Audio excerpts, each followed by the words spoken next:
আমরা যে পৃথিবীতে বসবাস করছি, এই পৃথিবী সহ এই মহাবিশ্বের একদিন পরিসমাপ্তি ঘটে যাবে। সবকিছু একদিন ধ্বংস হয়ে গিয়ে কিয়ামত সংঘটিত হবে। কিয়ামত এটি কোন বছরে, কোন সালের, কোন মাসের কত তারিখে অনুষ্ঠিত হবে, এটা একজন ছাড়া আর কেউ জানে না। যিনি সেটা জানেন তিনি কে? পৃথিবীর কোনো ফেরেশতাও জানেন না, কোনো নবী রাসূলও জানেন না এটা কখন হবে। এই জ্ঞান কেবলমাত্র একজনের কাছে আছে।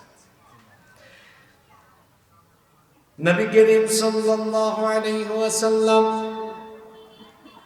মক্কি জিন্দেগিতে যখন মক্কার কাফির মুশরিকদেরকে কিয়ামতের কথা বলতেন, তারা তখন জিজ্ঞেস করত, আশ্চর্য ব্যাপার, কি করে এই মহাবিশ্ব একদিন চূর্ণ বিচূর্ণ লণ্ডভণ্ড হয়ে যাবে, কি করে কিয়ামত অনুষ্ঠিত হবে, এটা আমাদের বুঝে আসে না। তো তুমি যেহেতু বলছোই কিয়ামত হবে, কোন মাসের কত তারিখে কখন এটা হবে আমাদেরকে বলো। তারা যখন নবীজির কাছে এই বিষয়ে জিজ্ঞেস করত, আল্লাহর নবী তখন চুপচাপ থাকতেন, কারণ আল্লাহর নবী তো আল্লাহর শেখানো ভাষা ছাড়া কথা বলেন না। নবীরা তাই বলেন যা ওহী হিসাবে আল্লাহর কাছ থেকে আসে। এজন্য আল্লাহ তাআলা বলেছেন, ওয়ামা ইয়ানতিকু আনিল হাওয়া ইন হুয়া ইল্লা ওয়াহায়ুন ইউহা। আমার নবী তো বানিয়ে কিছুই বলেন না, মনোবৃত্তির অনুসরণ করে কিছু বলেন না, তিনি তাই বলেন যা ওহী হিসাবে তার কাছে আসে। যখন কাফির মুশরিকরা তাকে বলতো কখন সেই কিয়ামতের ঘটনা সংঘটিত হবে, রব্বুল আলামিন তখন তার নবীকে বললেন, ও নবী, আপনি তাদেরকে জবাব দেন, ইয়াসআলুকান নাসু আনিস সাআহ, তারা জিজ্ঞেস করত কখন কিয়ামত অনুষ্ঠিত হবে। আল্লাহ তাআলা তার নবীকে বললেন, আপনি জবাব দেন, কুল ইন্নামা ইলমুহা ইনদাল্লাহ। এই অপারেটর, তুমি কি অপারেটিং সিস্টেম জানো না? এই এরকম কুতুর কুতুর হয় কেন আওয়াজে? মাস্টার কমাও, রিভাইভ একটু কমাও। তুমি বুঝো না তো ব্যবসা আরম্ভ করছো কেন? আল্লাহ তার নবীকে বললেন, ও নবী, আপনি এদেরকে জবাব দেন কিয়ামতের ঘটনা কখন ঘটবে, এটা একজন ছাড়া আর কেউ জানেন না। যিনি জানেন সবাই বলেন তিনি কে? তবে এই কিয়ামত সংগঠিত হওয়ার আগে পৃথিবীতে কি কি ঘটবে, কোন কোন আলামত, কোন কোন সাইন প্রকাশিত হলে পরে কিয়ামতের ঘটনা ঘটবে, সেগুলো আমাদেরকে জানিয়ে গিয়েছেন মুহাম্মাদুর রাসূলুল্লাহ সাল্লাল্লাহু আলাইহি ওয়াসাল্লাম। নবীজি বলতেন, তোমরা জিজ্ঞেস করো আমাকে কিয়ামত কখন হবে, আমি তো শেষ নবী, আমার পরে আর কোনো নবী নাই। যেহেতু আমি চলে এসেছি, তার মানে কিয়ামত কাছাকাছি চলে এসেছে। এজন্য আল্লাহর নবী বলতেন, আনা ওয়াস-সাআতু কাহাতাইনি, এই দুইটা আঙ্গুল নবীজি দেখায় বললেন, ওয়াদাম্মাস সাব্বাবাতি ওয়াল ওয়াসতা, এই দুটি আঙ্গুল দেখিয়ে নবীজি বললেন, এই দুটি আঙ্গুলের মধ্যে যেমন তেমন কোনো ব্যবধান নাই, আমি পৃথিবীতে চলে আসা আর কিয়ামত সংগঠিত হওয়ার মাঝে তেমন কোনো ব্যবধান নাই। অর্থাৎ এটা খুব নিকটে, খুব কাছে। আখিরি নবী চলে এসেছেন, মানে পৃথিবীও আখিরি জায়গায়, অর্থাৎ শেষ সময়ে চলে এসেছে। আমরা শেষ জামানার মানুষ, আমরা হলাম শেষ জামানার মানুষ। এটা হলো আখিরি জামানা। কিয়ামত এই জামানাই হবে, এই শেষ জামানাই হবে। তবে শেষ জামানায় কিয়ামতের আগে ভয়াবহ ফিতনা চতুর্দিকে দেখা দেবে। আল্লাহর নবী বলেছেন, আখিরি জামানায় কিয়ামতের আগে মানুষ চতুর্মুখী ফিতনার মধ্যে আচ্ছন্ন হয়ে যাবে। এমন ফিতনা চতুর্দিকে বিরাজমান হবে। ইউসবিহুর রাজুলু মুমিনান ওয়া ইউমসি কাফিরা, সকালবেলা মানুষ মুমিন থাকবে, কিন্তু ফিতনায় পড়ে সন্ধ্যার আগে কাফির হয়ে যাবে। আল্লাহর নবী বলেছেন, এটা বড় কঠিন জামানা। ইমাম তিরমিজি রাহিমাহুল্লাহ তার তিরমিজির ভেতরে হাদিস এনেছেন আনাস ইবনে মালিক রাদিয়াল্লাহু আনহু, হাদিসের বর্ণনাকারী সাহাবী।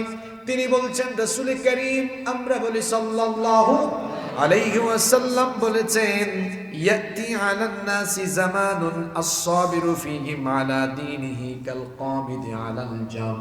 আল্লাহ নবী বলেছেন শেষ জামানায় নিজের ঈমান বাঁচানো এতটা কঠিন হবে, শেষ জামানায় ঈমানের উপরে অবিচল থাকা এতটা দুঃসাধ্য ব্যাপার হবে।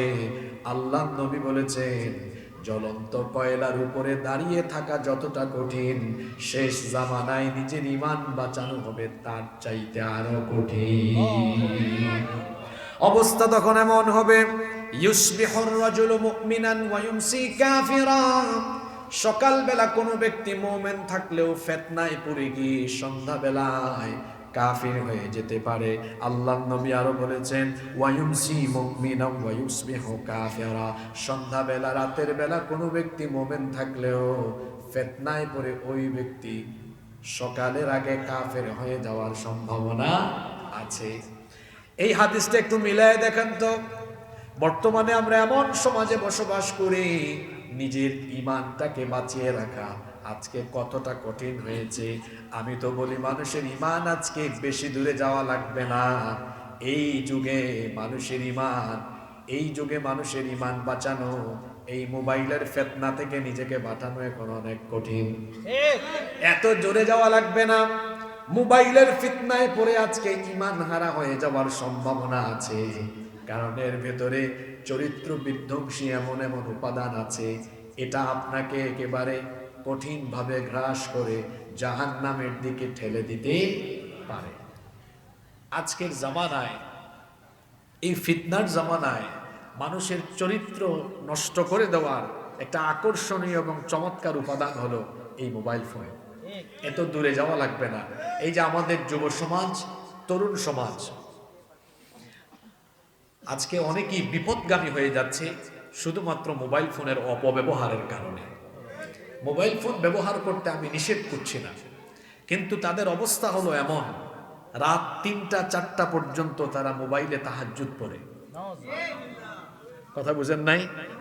৩টা ৪টা পর্যন্ত জেগে থাকে, তারপরে সকালে ঘুম থেকে উঠে 10টায় 11টায় দুপুর 12টায় সকালের নাস্তা খায় না।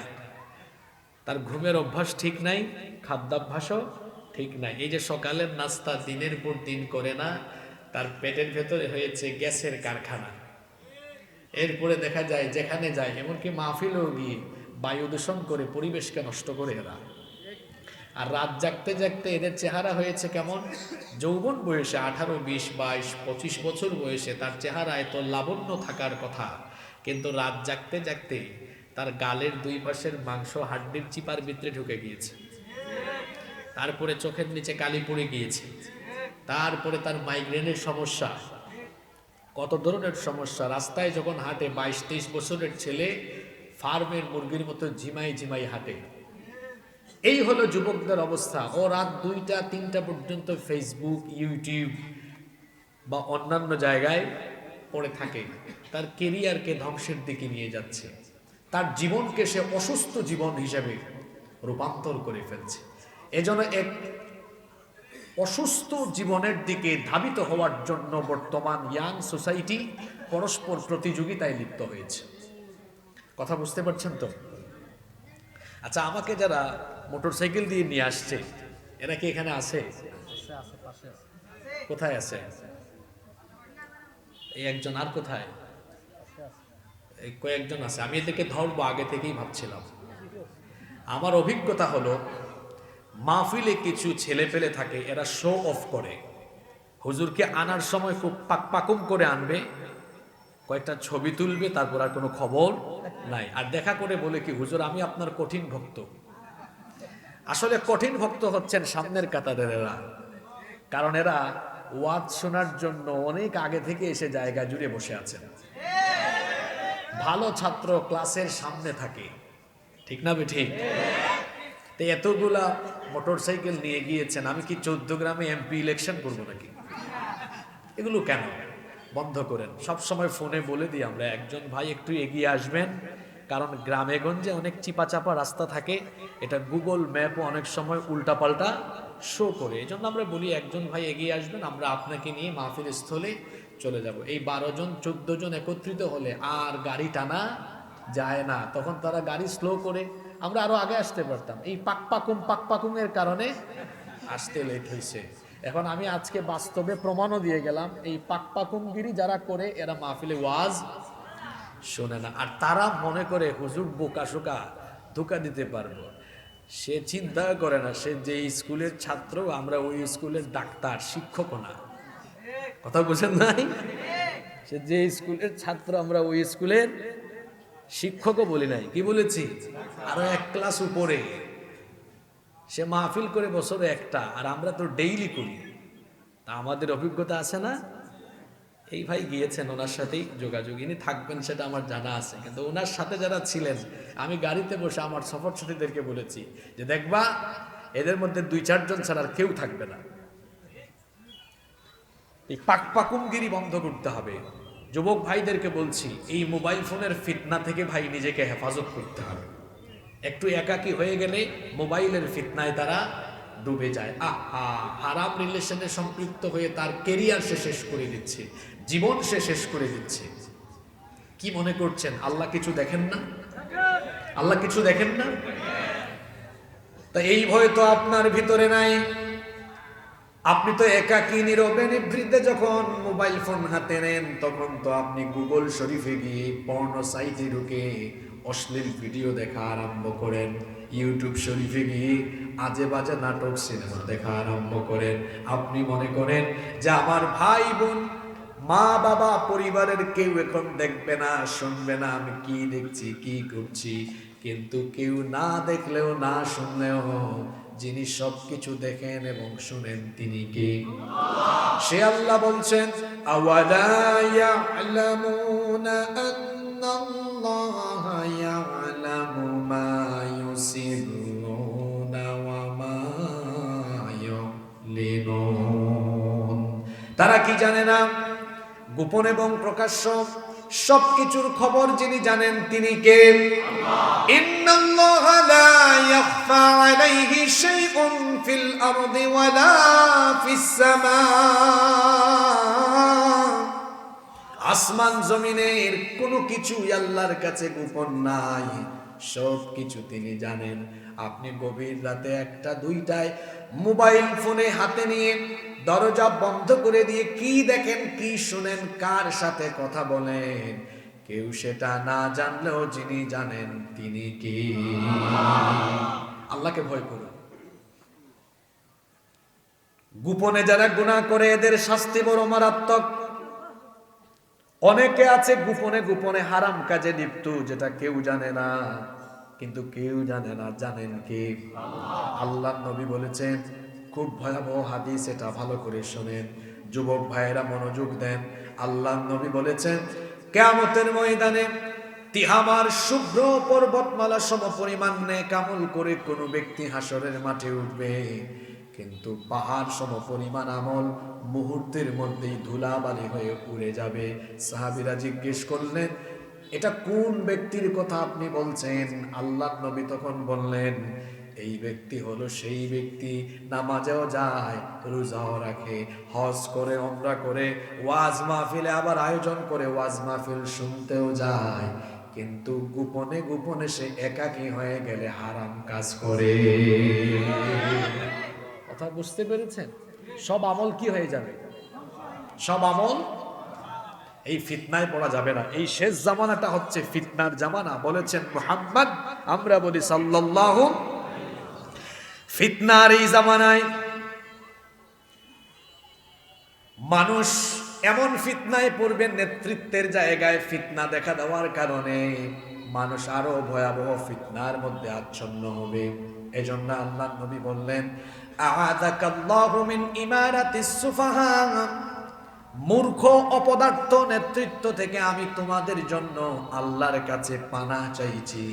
সাহাবীরা তখন বললেন, মা ইমারাতিস সুফাহা, মূর্খদের অপদার্থদের নেতৃত্ব আমরা বুঝলাম না, আমাদেরকে বুঝিয়ে দেন। আল্লাহর নবী তখন বললেন, উমারা ইয়াকুনুনা বাদি, আমার পরে এমন কিছু নেতৃত্ব দুনিয়ায় আসবে লা ইয়াক্তাদুনা বিহাদি, তারা আমার হেদায়াত অনুসরণ করে তারা সমাজ এবং রাষ্ট্র পরিচালনা করবে না। আল্লাহর নবী বললেন আমার পরে এমন একটি সমাজ ব্যবস্থা আসবে, আখিরি জামানায় এমন একটি পরিস্থিতি তৈরি হবে, আমার পরে এমন কিছু লোক আসবে উমারা ইয়াকুনুনা ইয়াক্তাদুনা বিহাদি, আমার হেদায়াত অনুসরণ করে লা ইয়াক্তাদুনা বিহাদি, তারা আমার হেদায়াতের ইক্তেদা করবে না, আমার হেদায়াতের অনুসরণ করবে না, অর্থাৎ আমার তরিকা গ্রহণ করে তারা তাদের সমাজ এবং রাষ্ট্র চালাবে না। ওয়ালা ইয়াস্তান্নুনা বিসুন্নতি, আমার সুন্নত অনুসরণ করে তারা সমাজ এবং রাষ্ট্র পরিচালনা করবে না। মনোযোগ আছে আপনাদের? আর আকাশের উপরে আর মাটির নিচের ওয়াজ না, এগুলা ভালো করে শুনেন কথাটা। আল্লাহ নবী বলেছেন আমার পরে এমন এক জামানা আসবে লা ইয়াক্তাদুনা বিহাদি, আমার হিদায়াতের ইক্তেদা করা হবে না, ওয়ালা ইয়াস্তান্নুনা বিসুন্নতি, আমার সুন্নতের অনুসরণ করা হবে না, আমার দেখানো পথ এবং মতে, আমার দেখানো আদর্শ মতে সমাজ এবং রাষ্ট্র চলবে। এখন বলেন তো দেখি, আপনাদের দেশের মসজিদগুলো আল্লাহর আইনে চললেও আপনাদের দেশের সমাজ আর রাষ্ট্র চলে আল্লাহর আইনে না মানুষের আইনে? বুঝে শুনে উত্তর দিয়ে, আল্লাহর আইনে না মানুষের আইনে? তাহলে শেষ জামানায় আল্লাহ নবীজি বলেছেন সমাজ এমন কিছু অপদার্থ অথর্ব সমাজ আসবে, যেই সমাজে অযোগ্য অপদার্থরা নেতৃত্ব দিবে, সেই সমাজের নেতৃত্ব হবে এমন আল্লাহর আইন বাদ দিয়ে তারা নিজেরা আইন বানিয়ে সমাজ রাষ্ট্র পরিচালনা করবে। তাহলে আল্লাহর নবীর আদেশ অনুযায়ী আমরা কি বর্তমানে সভ্য সমাজে আছি না অথর্ব সমাজে আছি? পৃথিবীর কোন নবী বা রাসূল মানুষের তৈরি করা আইন প্রতিষ্ঠার জন্য তারা কাজ করেন নাই, বরং সকল নবী এবং রাসূল এই পৃথিবীতে যার হুকুম যার বিধান কায়েমের জন্য কাজ করেছেন তিনি কে? আল্লাহ। এজন্য আল্লাহ বলেছেন ইনিল হুকমু ইল্লা লিল্লাহ, আল্লাহ ছাড়া কারো হুকুম চলবে না। আলা লাহুল খালকু ওয়াল আমর, সৃষ্টি যার, আইন চলবে। আসমান কার? জমিন কার? তো আইন চলবে কি আমার বাপ দাদার? আইন চলবে কার? জোরে বলেন, আইন চলবে কার? আল্লাহ নবী সতর্ক করেছেন, কিন্তু শেষ জামানায় আইন চলবে কারো বাপের, কারো স্বামীর, কারো চাচার। এইরকম করে মানুষ নিজেরা আইন বানিয়ে যখন সমাজ এবং রাষ্ট্র পরিচালনা আরম্ভ করবে, আমার উম্মতের যেই ব্যক্তি ফামান সাদ্দাকাহুম বিকাযিবিহিম ওয়া আ'আনাহুম আলা যুলমিহিম, আমার উম্মতের যেই ব্যক্তি তাদেরকে সহযোগিতা করবে, তাদেরকে সমর্থন দিবে, তাদের সাথে থাকবে, তাদের জুলুমের সহযোগী হবে, আল্লাহর নবী বলেছেন ফাউলাইকা লাইসু মিন্নি ওয়া লাস্তু মিনহুম, যারা এই সকল লোকদের সাথে থাকবে, তাদেরকে সমর্থন করবে, এরা আমার কেউ নয়, আমিও তাদের কেউ নয়। জান এবার যা মন চায় তাকে করেন গা, আমি তো আপনারে পিটাইয়া হেদায়েতের পথে আনতে পারবো না। এই হাদিসটা শোনার পরেও কেউ যদি কিছুক্ষণ আপেলে আর ফুটবলে যায়, আমার তো কিছু করার নেই, আমি মনে করব তার বিবেকের মধ্যে শয়তান পেশাব করে দিয়েছে। এই জন্য সে সুন্দর কথাটা বুঝে না। কি বলেছেন? ফামান সাদ্দাকাহুম বিকাযিবিহিম ওয়া আ'আনাহুম আলা যুলমিহিম ফাউলাইকা লাইসু মিন্নি ওয়া লাস্তু মিনহুম, যে ব্যক্তি তাদেরকে সমর্থন করবে, তাদের জুলুমের সহযোগী হবে, তাদের সাথে থাকবে, সহযোগী হবে, আমি তাদের কেউ না, তারা আমার। আমরা কি রাসূলের সুপারিশ চাই না? জোরে বলেন, চাই না? তাহলে অমুকের দলে তমুকের দলে নয়, মুসলমান থাকবে রাসূলের দলে। কার দলে কোথায় যান আপনি? বেঈমান, বেনামাজি, ইসলাম বিরোধী, এমনকি দেশদ্রোহী, দেশকে আরেক দেশের হাতে তুলে দেয় এমন বেঈমানের সাথে চলাফেরা করে, আসে না? না, আমরা বড় অবাক হচ্ছি, আমরা বড় অবাক হচ্ছি। এক ফেরাউন যেতে না যেতে আরো কিছু লোক নতুন করে এই রূপ ধারণ করার অপচেষ্টা করছে। আমার দেশকে অস্থিতিশীল করে দেওয়ার জন্য প্রতিনিয়ত অপচেষ্টা চলছে। পাশের দেশের দাদারা আমার দেশের ব্যাপারে ষড়যন্ত্র করতে করতে এখন আমার দেশ দখলে তারা মরিয়া। তাদের একটা টিভি চ্যানেল আছে, এক লোক দেবের খালি লাফায়, মলম বিক্রেতার মতো লাফায়, মানচিত্র দেখায় দেখায় বলে এই যে এই অংশটা চট্টগ্রাম, এটা দখল করতে পারলে আমাদের এই হবে ওই হবে। দাদা বাবুদেরকে সতর্ক করছি, আমার দেশের মানচিত্রের উপরে নজর দিলে তোমাদের মানচিত্র ক্ষতবিক্ষত হয়ে যাবে।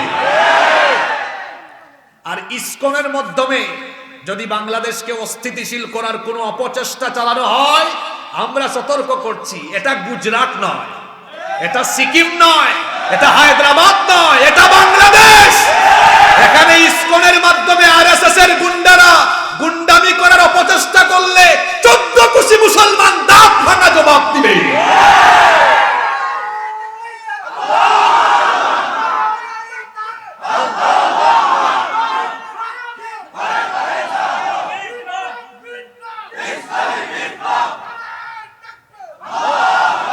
ইসকন হলো একটি উগ্রবাদী জঙ্গিবাদী চরমপন্থী সংগঠন।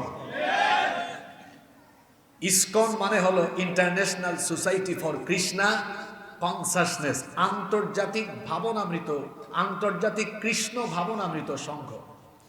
এটা প্রতিষ্ঠা করেছে যে ব্যক্তি, তার নাম হলো অভয় চরণারবিন্দ ভক্তি বেদান্ত স্বামী প্রভুপাদ।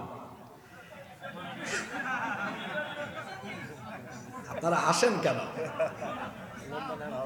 হ্যাঁ,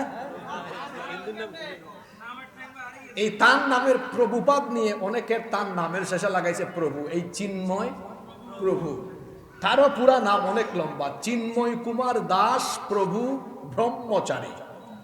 কত লম্বা নাম আপনি চিন্তা করেছেন? তো শোনেন, এটা প্রতিষ্ঠা হয়েছে 1966 সালে। আশ্চর্যের একটা ব্যাপার আছে, সেটা হলো এদের হেডকোয়ার্টার ভারতের পশ্চিমবঙ্গের নদিয়া জেলার মায়াপুরে, কিন্তু সংগঠনটি প্রতিষ্ঠা হয়েছে মার্কিন যুক্তরাষ্ট্রের নিউ ইয়র্কে। যে ব্যক্তি এটা প্রতিষ্ঠা করেছে, এই ব্যক্তি হিন্দুদের কোনো শিক্ষালয়ে পড়াশোনা করে নাই, পড়াশোনা করেছে খ্রিস্টানদের চার্চে। এই ইসকনকে আপনারা অনেকে মনে করেন যে হিন্দুদের ধর্মীয় সংগঠন, না। ইসকন হলো হিন্দু লেবাসধারী ইহুদি নিয়ন্ত্রিত একটি সংগঠন। এটা ইহুদিবাদ, এটা ইহুদিবাদ প্রচারকারী একটি সংগঠন, কিন্তু লেবাস ধরেছে হিন্দুদের। এজন্য সনাতনী হিন্দুদের সাথে ইসকনওয়ালাদের অনেক বিরোধ আছে, এবং বাংলাদেশে এমন বহু অভিযোগ আছে ইসকনের অনেক উগ্রপন্থী চরমপন্থীরা সনাতনী হিন্দুদের বাড়িঘর জায়গা জমি দখল করেছে, এমনকি বলাৎকার আর যৌন নিপীড়নের অভিযোগ এদের ব্যাপারে রয়েছে। এরা এত খারাপ, ভারতে তারা বিভিন্ন সময়ে সাম্প্রদায়িক দাঙ্গা লাগিয়ে ভারতের পরিবেশকে তারা অস্থিতিশীল করে তুলেছে। এই যে চিন্ময়কে গ্রেফতার করা হয়েছে একটা রাষ্ট্রদ্রোহ মামলায়, তাদের অনুসারীরা কতটা উগ্র এবং চরমপন্থী হলে পরে আদালত চত্বরে আমার এক আইনজীবী ভাইকে নির্মমভাবে কুপিয়ে তারা হত্যা করেছে। হত্যা করা হয়েছে কাকে? আইনজীবীকে। আর গ্রেফতার হয়েছে তার আগে চিন্ময় রাষ্ট্রদ্রোহী মামলায়। বিবৃতি এসেছে ভারতের পররাষ্ট্র মন্ত্রণালয় থেকে। আচ্ছা, বিবৃতি তো আসার কথা ছিল আইনজীবী হত্যা নিয়ে, না এসে আসলো চিন্ময়ের ব্যাপারে। দাদা বাবুরা, আমরা বুঝে ফেলেছি এর আগেও তো বাংলাদেশে অনেক হিন্দুদের উপরে অত্যাচার হয়েছে। বিশ্বজিৎকে হত্যা করা হয়েছে কুপিয়ে কুপিয়ে, মনে আছে আপনাদের? ওই যে বিএনপির গয়েশ্বর চন্দ্র রায়, আর এক মহিলা ওই যে নিপুণ রায় না কি জানি নাম, এছাড়া আরো বিভিন্ন সময়ে হিন্দুদের উপরে অনেক সময় নির্যাতন হয়েছে। পররাষ্ট্র মন্ত্রণালয়ের জবানে তখন তারা লেগে গিয়েছিল, চিন্ময় রাষ্ট্রদ্রোহ অপরাধ করেছে, আমার দেশের লাল সবুজ পতাকার উপরে তাদের উগ্রবাদী গেরুয়া রঙের পতাকা উড়িয়ে আমার লাল সবুজ পতাকাকে অপমান যখন করেছে, আমার দেশের আইন তাকে গ্রেফতার করেছে। এখন তার অনুসারীরা কুপিয়ে কুপিয়ে আমার এক আইনজীবী ভাইকে হত্যা করেছে। উচিত ছিল পররাষ্ট্র মন্ত্রণালয় থেকে, তাদের দেশের পররাষ্ট্র মন্ত্রণালয় থেকে আইনজীবী হত্যার ব্যাপারে বিবৃতি দেওয়া, সেটা না দিয়ে এই সন্ত্রাসীর পক্ষে, এই রাষ্ট্রদ্রোহীর পক্ষে বিবৃতি দিয়ে ভারতের দাদা বাবুরা, ভারতের সরকার প্রমাণ করেছে তারা হলো সন্ত্রাসীদের মদতদাতা। তাদের মুখে সাম্প্রদায়িক সম্প্রীতির কথা মানায় না, কারণ তাদের দেশে সংখ্যালঘু হিসাবে মুসলিমরা সবচেয়ে বেশি নির্যাতিত। এই তো গত কয়েকদিন আগেই চার্চ, জানেন কিনা আপনারা, তাবরিজকে জয় শ্রীরাম না বলার কারণে এর আগে কয়েক বছর আগে পিটিয়ে হত্যা করা হয়েছে। মুস্কান নামক আমার এক বোনকে এক কলেজের ক্যাম্পাসে তাকে লাঞ্ছিত করা হয়েছে। তোমাদের কথা মনে আছে ভাই, তোমরা গুজরাটে কি করেছো, তোমরা সিকিমে, হায়দ্রাবাদে, কাশ্মীরে কি করেছো? সব আমাদের যারা আছে, তোমরা আমাদেরকে সম্প্রীতি শেখায়ো না, কারণ তোমাদের মতো অসভ্য আর বর্বর পৃথিবীতে আর কেউ নাই। তোমরা আমাদের বাবরি মসজিদ দখল করে রাম মন্দির বানিয়েছো, সব জানা আছে আমাদের। এখন যদি আমার দেশকে নিয়ে কোন ধরনের ষড়যন্ত্র করো, চক্রান্ত করো, আমরা সবর করছি বলে এটা আমাদের দুর্বলতা ভেবো না। যদি আমার দেশের উপরে কোন ধরনের কুনজর দেওয়ার চেষ্টা করা হয়, তাহলে আমরাও চুপ করে বসে থাকবো না। যদি আমার দেশ দিয়ে কোন ধরনের ষড়যন্ত্র করা হয়, আমরাও সাবধান করে দিচ্ছি, ভারতের মানচিত্র আর এরকম থাকবে না, টুকরা টুকরা হয়ে যাবে। আমাদেরকে হুমকি দেয়, কয় সোমবার থেকে, আজকে কি বার গেল, কয় সোমবার থেকে আমরা সীমান্ত অবরোধ করব। তা আমি গত 2 দিন আগে বৃহস্পতিবারে শরীয়তপুরে বলেছিলাম, অবরোধ করলে কর তোরা, তাতে আমাদের কি? তোরা কি আমাদেরকে তোদের পেঁয়াজ চিনি এগুলো ভিক্ষা দেশ নাকি? আমরা তো টাকা দিই, তোরা আমাদেরকে পণ্য দিস। আমার 14 গ্রাম বাজারে কোনো ব্যবসায়ী আমারে পণ্য দেয় না, আমি কি বসে থাকবো নাকি? আমি আরেক দোকানে যাব না? তো তুমি আমাকে না দিলে নাই। আমিও বলেছি আমরা এগুলোতে ভয় পাই না, আপনারা চুপচাপ বসে থাকেন 1-2 সপ্তাহ, দেখবেন তার পণ্য যখন খালাস হবে না, তার পণ্য যখন পচা আরম্ভ করবে, আপনাদের পায়ে ধরে বলবে, আব্বা আমাদের পণ্যগুলা নেন। এদেরকে এভাবেই জবাব দিতে হবে, তোমার পণ্য নিয়ে তুমি বসে থাকো। আমরা সতর্ক করছি, এই দেশে মার্কিন আধিপত্যবাদ, ভারতীয় আধিপত্যবাদ চলবে না। বাংলাদেশ চলবে তেমন, বাংলাদেশের মানুষ চাইবে যেমন। কোন হাদিসে ছিলাম মনে আছে? সেখান থেকে এই কথাগুলোর অবতারণা হয়েছে। আল্লাহর নবী সতর্ক করে গিয়েছেন, শেষ জামানায় কিয়ামতের আগে আমার দেখানো পথ মত বাদ দিয়ে নিজেদের তৈরি করা আইন দিয়ে মুসলমান তার সমাজ রাষ্ট্র পরিচালনা আরম্ভ করবে। আজকে কি সেই জায়গায় আমরা চলে আসছি না? কোথায় যাচ্ছেন আপনি বলেন? কোথায় যাচ্ছেন আপনি? জমিন তো হলো আল্লাহর, এই জমিনে আইন চলবে কার? আল্লাহর দেওয়া আইন কানুন প্রতিষ্ঠা বাদ দিয়ে মুসলমান যদি তার নিজের বানানো আইন বা অন্য কারো বানানো আইন মতাদর্শ বাস্তবায়নের জন্য চেষ্টা করে, তাহলে সেই ব্যক্তি সরাসরি আল্লাহর সাথে কুফর করে, শিরিক করে এবং আল্লাহর সাথে সে খোদাদ্রোহী কাজে লিপ্ত হয়ে যায়। এজন্য আমরা যতদিন বেঁচে থাকব, আমরা আমাদের রক্ত, ঘাম, আমাদের জীবনের শক্তি সামর্থ্য সব খরচ করব আল্লাহর দ্বীনের পথে। বলেন ইনশাআল্লাহ। আল্লাহর নবী বলেছেন, শেষ জামানা এটি এত ভয়াবহ হবে, এই ভয়াবহ জামানায় ফিতনা এমন ভাবে ছড়িয়ে পড়বে। আল্লাহর নবী বলেছেন, সায়াতি আলা উম্মতি জামানুন ফিহি ইয়াকসুরুল কুরআন। আল্লাহর নবী বলেছেন, ইয়াকসুরু ফিহিল কুরআন, শেষ জামানায় কোরআনের পাঠকের সংখ্যা বেড়ে যাবে, কোরআন তেলাওয়াতকারীর সংখ্যা বাড়বে, কোরআন পড়তেই থাকবে মানুষ। ওয়াকিল্লুল ফুকাহা।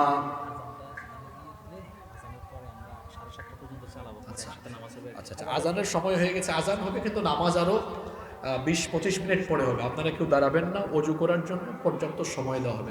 আজান দিয়ে দেন।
জি, এখানে আজান হয়েছে কিন্তু জামাত 7:30টায়, 7:30টায় না, জামাত এখানে 9টায় অনুষ্ঠিত হবে ইনশাআল্লাহ।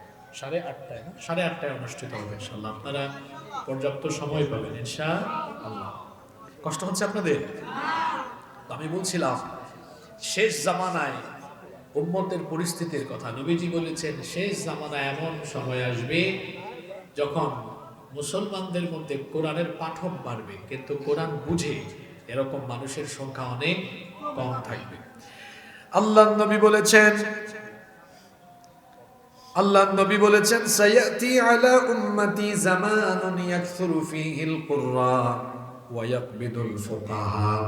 আল্লাহ নবী বলেছেন খুব শীঘ্রই এমন এক জামানা আসবে, এমন এক যুগ আসবে যখন কোরআনের কারি পাঠকের সংখ্যা বেড়ে যাবে, কিন্তু কোরআন বুঝে এমন মানুষের সংখ্যা কমে যাবে।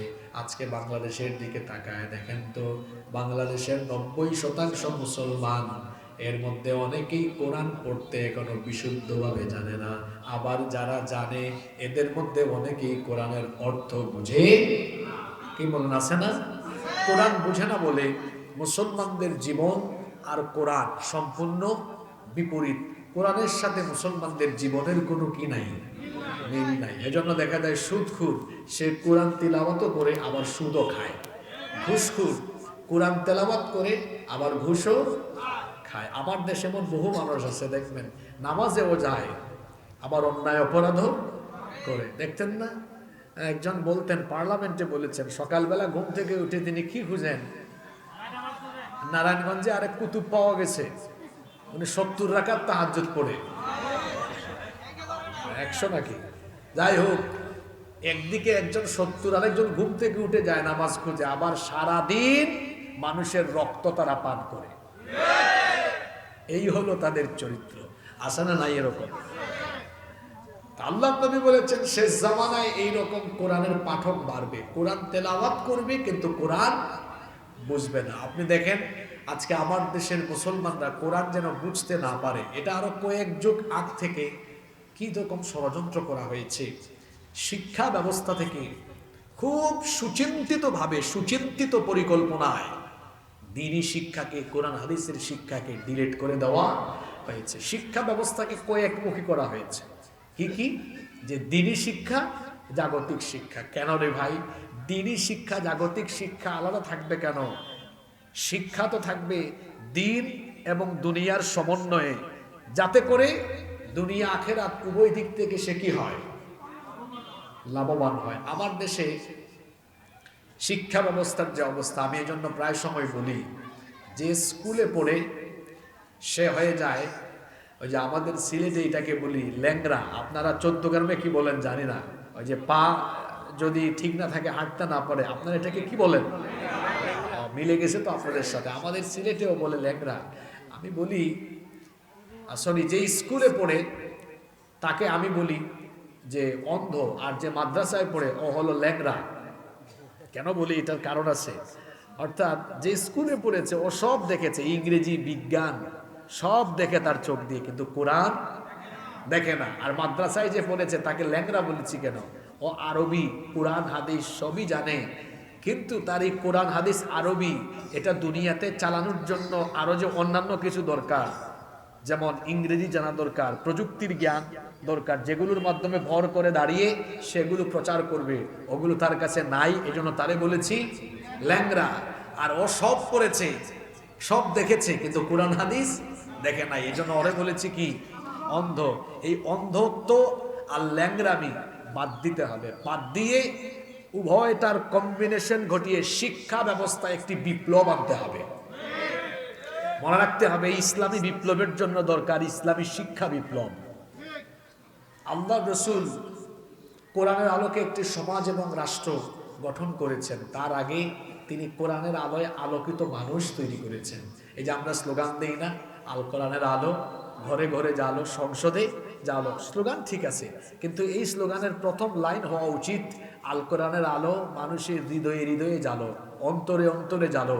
কারণ আমরা যখন প্রতিটি মানুষের অন্তরকে কোরআনের আলোয় আলোকিত করতে পারবো, আলোকিত হৃদয়ের এই মানুষগুলো দ্বারা একটি বিস্ফোরণ ঘটবে, যে গণবিস্ফোরণের মাধ্যমে ইসলামী বিপ্লব কায়েম হবে। এজন্য আগে মানুষের অন্তরে কি ঢুকাতে হবে? আমার শিক্ষা ব্যবস্থা যদি এমন হতো, আমার দিকে তাকান, আমরা এরকম একটি শিক্ষা ব্যবস্থার স্বপ্ন দেখি যেখানে ক্লাস 1 থেকে তার সিলেবাসে ইংরেজি, বিজ্ঞান, গণিত সবকিছু থাকার পাশাপাশি ক্লাস 1 থেকে তার সিলেবাস আরম্ভ হবে এমন যে ক্লাস 1, 2 হতে পারে এই 2 বছর সে নাজেরা পড়বে, বিশুদ্ধ করে কোরআন তেলাওয়াত শিখবে। ক্লাস 3, 4, 5, 6, 7, 8, 9, 10 কয়টা ক্লাস? 8টা ক্লাস। ছোটকালে মেধা মানুষের বেশি প্রখর থাকে। এই 8 ক্লাসে তাকে আপনি 3 পারা করে কোরআন হিফজ করা বাধ্যতামূলক করে দেন। সারা বছরে 3 পারা, বছরে 3টা পরীক্ষা দেন 4 মাস পর পর। তো পারবে না? যদি বলেন পারবে কিনা? খুব ইজি ব্যাপার। তাইলে এই 8টা ক্লাসে তার শেষ হইল 3 8 কত হয়? 24। বাকি আছে কত? 6 পারা। ইন্টারমিডিয়েটে 2 বছর দিয়ে দেন না, আরো 4 পারা। হ্যাঁ, তাইলে 24 আর 4 কত হইল? 8। অনার্সে যাবে, সে অনার্সে গিয়ে ফার্স্ট ইয়ার সেকেন্ড ইয়ারে আরো 2 পারা শেষ করে অনার্স ফাইনাল ইয়ারে সে আবার পরবর্তী 2 বছরের দাওরাও দিবে। তাইলে ও অনার্সে গিয়ে ইংরেজি বিভাগে পড়ে, বিবিএতে পড়ে, এলএলবিতে পড়ে, ও ব্যারিস্টার হয়েছে, হাফেজ ব্যারিস্টার, হাফেজ অ্যাডভোকেট, হাফেজ ইঞ্জিনিয়ার, হাফেজ সচিব, হাফেজ ডিসি, হাফেজ এসপি, হাফেজ এডিসি, হাফেজ এমপি, হাফেজ মন্ত্রী, হাফেজ মেম্বার, হাফেজ চেয়ারম্যান। বাংলাদেশ বদলে যাবে। শুধু হাফেজ হইলে চলবে না, আমরা এমন শিক্ষা ব্যবস্থার স্বপ্ন দেখি এভাবে সে ধাপে ধাপে ধাপে ধাপে কোরআন হিফজ করে ফেলবে। তার পাশাপাশি প্রতিটি ক্লাসে কোরআন হাদিস বাধ্যতামূলক থাকবে, যাতে করে সে সুশিক্ষিত, নৈতিক মূল্যবোধ সম্পন্ন একজন আদর্শ মানুষে পরিণত হতে পারে। কারণ আমার এই শিক্ষা ব্যবস্থা জাতিকে বেশিরভাগ ক্ষেত্রে চোর ডাকাত উপহার দিয়েছে। আপনি বলবেন হুজুর এমন কথা কেন বললেন? এই যে চোরেরা জামাতের সাথে পালিয়ে গেল, অনেক সচিব পালিয়ে গিয়েছে, এরা কি অশিক্ষিত না শিক্ষিত? জোরে বলেন। আমার দেশে মাঝে মাঝে মসজিদে জুতা চুরি হয়, ওরেও আমরা চোর বলি।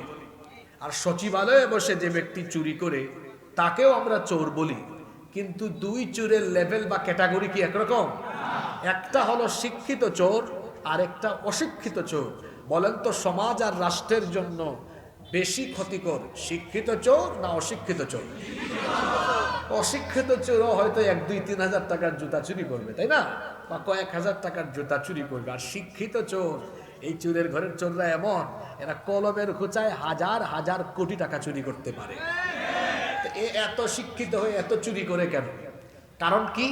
কারণ ও তার একাডেমিক সিস্টেমে বাংলা, ইংরেজি, গণিত, সমাজ, অর্থনীতি, পৌরনীতি, রাষ্ট্রনীতি, হ্যাঁ, তারপরে আইসিটি সব পড়েছে।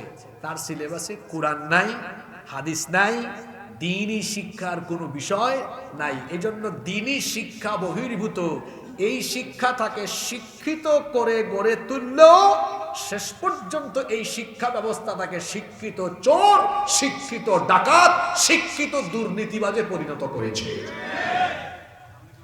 তাহলে বোঝা গেল যে একটি সুন্দর জেনারেশন, সুন্দর দেশ পেতে হলে আগে শিক্ষা ব্যবস্থাকে কি করতে হয়? সুন্দর করতে হয়। গত কয়েক বছর আমরা কি দেখলাম? শিক্ষা ব্যবস্থাতে বান্দ্রামি, শরীফ থেকে মনে নাই কি শয়তানি। মুন্না বড় হয়ে হঠাৎ একদিন বলে যে বাবা আমি দেখতে মুন্না হলেও মনে মনে মুন্নি হয়ে গেছি। এই শয়তানি শোনেন নাই আপনারা? এই সকল শয়তানি দিয়ে এই যে জেন জি, আমি তো অবাক হয়ে গিয়েছি, এরা এত বিপ্লবী হলো কেমনে? আমি তো ভাবছি এই শিক্ষা ব্যবস্থা এরা শেষ, কিন্তু এই শিক্ষা ব্যবস্থা দিয়ে তাদেরকে ধ্বংস করা যায়নি।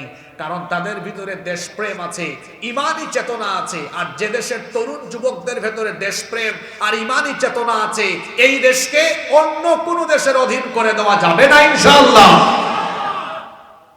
সম্মানিত উপস্থিতি, আল্লাহর রসুলের হাদিস, শেষ জামানায় কোরআনের পাঠক বাড়বে, কোরআন বুঝে এই সংখ্যাটা কমে যাবে। আজকে দেখেন আমার যুবকরা যদি কোরআন বুঝতো, যদি আমার যুবকরা কোরআন বুঝতো, এই যুবকেরা কাজটা করলো কি? যেটা আমাদের কাছে অকল্পনীয় ছিল, আমরা যেটা ভাবি নাই, সেটা তারা করে দেখিয়েছে। এই যুবকদের ভেতরে যদি কোরআনের নূর জ্বালিয়ে দেওয়া যায়, কোরআনের আলো জ্বালিয়ে দেওয়া যায়, এই তারুণ্য আগামীর বাংলাদেশকে কোরআনের বাংলাদেশ হিসাবে বিনির্মাণ করবে ইনশাআল্লাহ। এজন্য সকলকে কোরআন শুধু তিলাওয়াত আর পড়ার মধ্যে সীমাবদ্ধ থাকলে হবে না। বছরে একদিন তাফসিরুল কোরআন মাহফিল করলেই আমাদের দায়িত্ব শেষ নয়। প্রতিদিন 10 আয়াত করে কোরআন অর্থসহ পড়েন। কয় আয়াতের কথা বললাম? একটু প্র্যাকটিক্যাল ওয়াজ হোক আজকে। প্রতিদিন যদি আপনি 10 আয়াত করে পড়েন, তাহলে 365 দিনে আপনার হয়ে যাবে কত দেখেন? 365 গুণ 10 আপনার হয়ে যাচ্ছে মোট 3650। ঠিক আছে, দেখা যাবে 2 বছরে, 2 বছরও লাগবে না, আরো কম, হয়তো 10 মাসে পুরা কোরআন একবার আপনার অর্থসহ ব্যাখ্যা সহ পড়া কমপ্লিট হয়ে যাবে। সুবহানাল্লাহ। আপনারা কি পড়েন? পড়েন না? আসেন না আমরা একটু একাডেমিকলি নিজেকে এগিয়ে নেই। এখন বাজারে তাফসীর ইবনে কাসির বাংলা পাওয়া যায়। তাফহিমুল কোরআন সবচেয়ে সহজ, সুন্দর, আধুনিক এবং অত্যাধুনিক একটি তাফসীর। তাফহিমুল কোরআন, তাফসীর ফি জিলালিল কোরআন, মারিফুল কোরআন, তাফসীরে জালালাইন, আমি যেগুলোর নাম বললাম এগুলো বাংলায় পাওয়া যায়। দাম খুব বেশি না, আপনি 2-2.5 হাজার টাকার ভেতরেও এই তাফসীরের মধ্যে 1-2 সেট তাফসীর কিনতে পারবেন। কিনে বাড়িতে রাখেন না, ফজরের নামাজের পরে বউ বাচ্চা সবাই মিলে বসে এভাবে একটু পড়েন না, বৈঠক করেন, কোরআন বৈঠক। আপনার বউকে বলেন, বিবি তুমি 3 আয়াত পড়ো, ছেলেকে বলেন তুমি 3 আয়াত পড়ো, আরেকজনকে বলেন তুমি 3 আয়াত পড়ো, আরেকজনকে বলেন তুমি 2 আয়াত পড়ো, 10 আয়াত হয়ে গেছে। তারপর আরেকজনকে বলেন তুমি অর্থ দেখে দেখে পড়ো। এরপরে সর্বশেষ আপনি নিজে এনে ওই যে প্রত্যেকটা আয়াতের নিচে দেখবেন টিকা সহ ব্যাখ্যা লেখা থাকে, নিজে পাঠ করে শোনা, সংক্ষিপ্ত একটা মেসেজ দেন, এই আয়াতের শিক্ষা হলো এই। এরকম যদি আমাদের ঘরে ঘরে ঘরে কোরআনের চর্চা চলতো, তাহলে আমাদের প্রত্যেকটি পরিবারের ভেতরে দ্বীনি পরিবেশ থাকতো। আমি আপনাদেরকে অনুরোধ করে যাচ্ছি, আমরা আমাদের এই পাশাকোট না এটা, এই পাশাকোটে আমরা সবাই সিদ্ধান্ত নেই, প্রতিদিন আমরা আমাদের ঘরে 10 আয়াত, কমপক্ষে 10 আয়াত অর্থসহ ব্যাখ্যা সহ ঘরের সবাইকে নিয়ে বসে কোরআন বৈঠক করব। পারবেন? তার পাশাপাশি ছোট্ট আরেকটা কাজ দিয়ে যাই, সেটি হচ্ছে আমার আপনার প্রিয় নবীর জীবনী আমরা অনেকে জানি না। আহা, আমরা আসুন অন্তত এই যে আর রাহিকুল মাখতুমকে আরো সংক্ষিপ্ত করা হয়েছে, আপনারা জানেন কিনা? সফিউর রহমান মুবারকপুরীর লেখা আরেকটা বই আছে, এটা আরো শর্ট হয়ে গেছে। সেটা হলো রাসূলে আরবি সাল্লাল্লাহু আলাইহি ওয়াসাল্লাম। খুব ছোট্ট একটা বই, এটা অনলাইনে পিডিএফও পাবেন, আপনারা মার্কেট থেকে কিনবেন, 200-250 টাকা হবে। রাসূলে আরবি, এত সুন্দর এই বইটা, একদম শর্ট করে, এত সুন্দর করে রাসূলের সিরাত মুখতাসার একেবারে সংক্ষিপ্ত করে লেখা হয়েছে। এটা পুরোটা আপনি নিজে পড়েন, রাসূলের জন্ম থেকে নিয়ে মিনাল মিলাদি ইলাল ওয়াফাত, জন্ম থেকে মৃত্যু পর্যন্ত রাসূলের পুরো জীবনীটা আপনার চোখের সামনে যদি থাকে, আপনার জীবন রাসূলের আদর্শে আদর্শিত হবে ইনশাআল্লাহ। এই 2টা কাজ আমরা করতে পারবো তো? এটা যদি না হয়, আমাদের জীবন তো কোরআনের মতো হবে না। আমাদের নবী কেমন ছিলেন? আম্মা জানা আয়েশা রাদিয়াল্লাহু আনহা কি গিয়ে সাহাবীরা বললেন আমাদের নবী কেমন ছিলেন? তিনি বললেন কানা খুলুকুল কোরআন, কোরআন যেমন আমার নবীর জীবন হলো তেমন। কোরআন হলো প্রিন্টেড কোরআন, আর রাসূল হচ্ছেন প্র্যাকটিক্যাল কোরআন। সুবহানাল্লাহ। হযরতে আবু বকর সিদ্দিক রাদিয়াল্লাহু আনহু তিনি সূরা বাকারা পড়তে তার সময় লেগেছে প্রায় 8 বছর। কত বছর? আপনি বললেন কি বলেন হুজুর, এটা তো আমার দেশের হাফিজরা 1 ঘন্টায় পড়ে ফেলে। রাসূলের সাহাবীরা কি করতেন? রাসূলের কাছ থেকে তারা 10 আয়াত শুনতেন, এই 10 আয়াত মুখস্থ করতেন, এই 10 আয়াতের আমল করে তারপরে 11 নম্বর আয়াত শুরু করতেন, আল্লাহু আকবার। আর আমরা কি করি? মুখস্থ তুতা পাখির মতো করি। আল্লাহ নবী বলেছেন এটা শেষ জামানার একটা ভয়াবহ আলামত। মানুষ পড়বে তো পড়বে, কিন্তু কিছু বুঝবে না। আমরা যেন এখান থেকে বের হয়ে আসতে পারি, নিজেকে কোরআনওয়ালা বানাই আসেন। আমি তো আজকে বলে দিয়ে গেলাম প্রতিদিন মাত্র কয় আয়াত? 10 মাস। এই আপনার তাইলে বেশি লাগবে না, 1 বছর 10 মাস মানে 24 আর 10 কত? 34 মাসে। আমি ধরে নিলাম মাঝে মাঝে মিস হইল, কিন্তু 2 বছরে আমার দ্বারা সম্ভব হবে ইনশাআল্লাহ। আপনি যদি বলেন না হুজুর আমি আরো স্লো করে পড়বো, 5 আয়াত করে পড়েন, তাহলে 4 বছরের ভিতরে পূর্ণাঙ্গ কোরআন একবার পড়া হবে আলহামদুলিল্লাহ। বয়স তো কম হইল না বাবা। আল্লাহর কাছে গেলে আল্লাহ যদি প্রশ্ন করেন কি রে এত কিছু করার টাইম পাইলি, আমি যে কোরআন দিলাম 5 আয়াত করে পড়লেও তো 4 বছরে শেষ হইতো, এটা পড়ার বুঝে টাইম পাস নাই। জবাব দেওয়ার মতো কোনো কিছু থাকবে তখন? আসুন আমি অনুরোধ করে যাচ্ছি, প্রতিদিন যদি পারেন ম্যাক্সিমাম 10 আয়াত, মিনিমাম 5 আয়াত পড়বেন তো? আপনারা পড়বেন? সত্যি পড়বেন তো? আল্লাহ সবাইকে তৌফিক দেন। এরপরে আসুন, কষ্ট হচ্ছে নাকি আপনাদের? এখন এমন একটা পয়েন্ট ধরবো যা আপনার সমাজের বাস্তবতার সাথে মিলবে। আল্লাহ নবী বলছেন শেষ জামানায় ভয়াবহ ফিতনা আরম্ভ হবে মসজিদে। এখন আপনারা আমাকে বলেন, মসজিদ কি ইবাদতের জায়গা না ফিতনার জায়গা? কিন্তু আল্লাহ নবী বলেছেন আখিরি জামানায় মসজিদ থেকে ফিতনার প্রকাশ পাবে। আল্লাহ নবী বলেছেন লা তাকুমুস সাআহ, ততদিন পর্যন্ত কিয়ামত হবে না, হাত্তা ইয়াতাবাহান নাসু ফিল মাসাজিদ, যতদিন না মানুষ মসজিদ নিয়ে পরস্পর গর্ব করবে, বড়াই করবে। আজকে তাকিয়ে দেখেন আমার সমাজের দিকে, আল্লাহ নবীর বলা কথাগুলো কতটা বাস্তবের সাথে মিলে যাচ্ছে। সত্যি সত্যি আজ এক পাড়ার মানুষ অন্য পাড়ার মানুষের সাথে মসজিদ নিয়ে বড়াই করে। এক এলাকার মানুষ বলে আমরা আমাদের মসজিদ 1 কোটি টাকা দিয়ে বানিয়েছি, অন্যরা বলে তাহলে আমরা 2 কোটি টাকা দিয়ে বানাবো। আপনারা বলবেন হুজুর মসজিদ এটা তো ভালো কাজ, মসজিদ নির্মাণ ভালো কাজে প্রতিযোগিতা করা এটা তো কোনো অসুবিধা নাই। হ্যাঁ সত্যি অসুবিধা নাই। অসুবিধার জায়গা হলো আল্লাহ নবী বলেছেন আখিরি জামানার মসজিদগুলো বাহিরের দিক থেকে হবে সুন্দর চাকচিক্যময়, কিন্তু ভেতরের অবস্থা হবে খারাপ। প্রশ্ন হলো ভেতরের অবস্থা কেমন খারাপ হবে? আল্লাহ নবী বলেছেন ইন্না মিন আশরাতিস সাআহ, নিশ্চয়ই কিয়ামতের একটা আলামত হলো উলুউন আহলুল ফিসকি ফিল মাসাজিদ, মসজিদগুলোতে মসজিদের ভেতরে ইমানদার তাকওয়াবান মানুষের গলার আওয়াজের চাইতে পাপাচারীদের গলার আওয়াজ বড় হয়ে যাবে। তাকিয়ে দেখেন আপনার সমাজের দিকে, মসজিদের ইমাম সাহেবের গলার আওয়াজের চাইতে সুদখুর ঘুষখুর সভাপতি সেক্রেটারির গলার আওয়াজ বড়। মসজিদগুলো খুব সুন্দর, 1 কোটি 2 কোটি টাকা দিয়ে বানানো হয়েছে, কিন্তু মসজিদের ভেতরে হকের কোনো আওয়াজ। আমার দেশে মডেল মসজিদ হয়েছে, কিন্তু মডেল কোনো ইমাম, ওখানে মডেল কোনো খুতবা। আপনারা কি মডেল মসজিদে মডেল কোনো খুতবা শুনেছেন? বলবেন হুজুর মডেল খুতবা কি রকম? এই যে মডেল মসজিদগুলো বানানো হলো, সরকারের যেখানে যেখানে যে সরকারি ক্ষমতায় আসবে, যে অন্যায় করবে, কোনো আলেম কখনো কারো 5 আটা গোলাম হবে না। যেখানেই অন্যায় হবে সেখানেই হকের আওয়াজ বুলন্দ হবে। মডেল মসজিদে আওয়াজ শুনছেন নাকি? জোরে বলেন শুনছেন? এগুলা কিয়ামতের আলামত। মডেল মসজিদ হবে, কিন্তু মিম্বরগুলো মডেল হবে। আল্লাহ নবী বলেছেন সেই মসজিদগুলোর ভেতরে ইমাম সাহেবের গলার আওয়াজের চাইতে আহলুল ফিসক এদের গলার আওয়াজ বড় হয়ে যাবে। আর বড় হওয়ার কারণও আছে, কারণ আমার দেশের বেশিরভাগ মসজিদ কমিটির ব্যবস্থাপনায় আমরা তাকওয়াবান মানুষকে দায়িত্ব না দিয়ে টাকা পয়সা প্রভাব প্রতিপত্তি আধিপত্য আর বংশ বড় দেখে কমিটিতে আমরা লোক বসাই বলে ওই মসজিদের ব্যবস্থাপনায় যা হওয়া দরকার তা হয় না। দেখা যায় মসজিদগুলোতে এখন যার টাকা বেশি, ক্ষমতা বেশি, যার বংশ বড়, যার আধিপত্য বেশি তাকেই মসজিদ কমিটিতে রাখা হয়।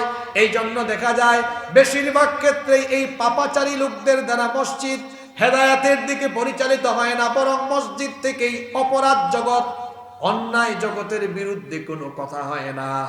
দেখা যায় পাপী তাপিতের দ্বারা নিয়ন্ত্রণে থাকার কারণে মসজিদ থেকে কোনো হকের আওয়াজ উচ্চারিত হয়। আমার দেশের বেশিরভাগ মসজিদের সভাপতি, সেক্রেটারি, কোষাধ্যক্ষ এরা অন্যায় হারামের সাথে সম্পৃক্ত, সুদখোর, ঘুষখোর, চাঁদাবাজ, টেন্ডারবাজ, অন্যায়কারী, অপরাধকারী লোকদেরকে মসজিদের কমিটিতে রাখার কারণে ওই মসজিদগুলো যেভাবে পরিচালনা হওয়ার কথা সেভাবে হয় না। এমনকি 5 ওয়াক্ত নামাজেও আসে না। শুক্রবারে জুমার দিনে আসে আবার 1:15 মিনিটে আইসা প্রথমে গেইটে ঢুকে একটা কাশি মারে, বুঝায় সভাপতি আসছেন, একটু সাইড দেন। তারপরে সবাইকে ডিঙায়া একদম সামনে গিয়া বসে। এগুলো আমি আপনাদের এলাকার কথা বলতেছি না, এগুলো বা আপনাদের এলাকায় নাই, কমন পড়ছে তাই না? আমি একবার এক মসজিদে খুতবা দিচ্ছি, তো এইরকম একজন আসছে আপনার 1টার পরে কাশি দাসি দিয়ে আগাইতেছে। আমি বললাম, এই দাঁড়ান,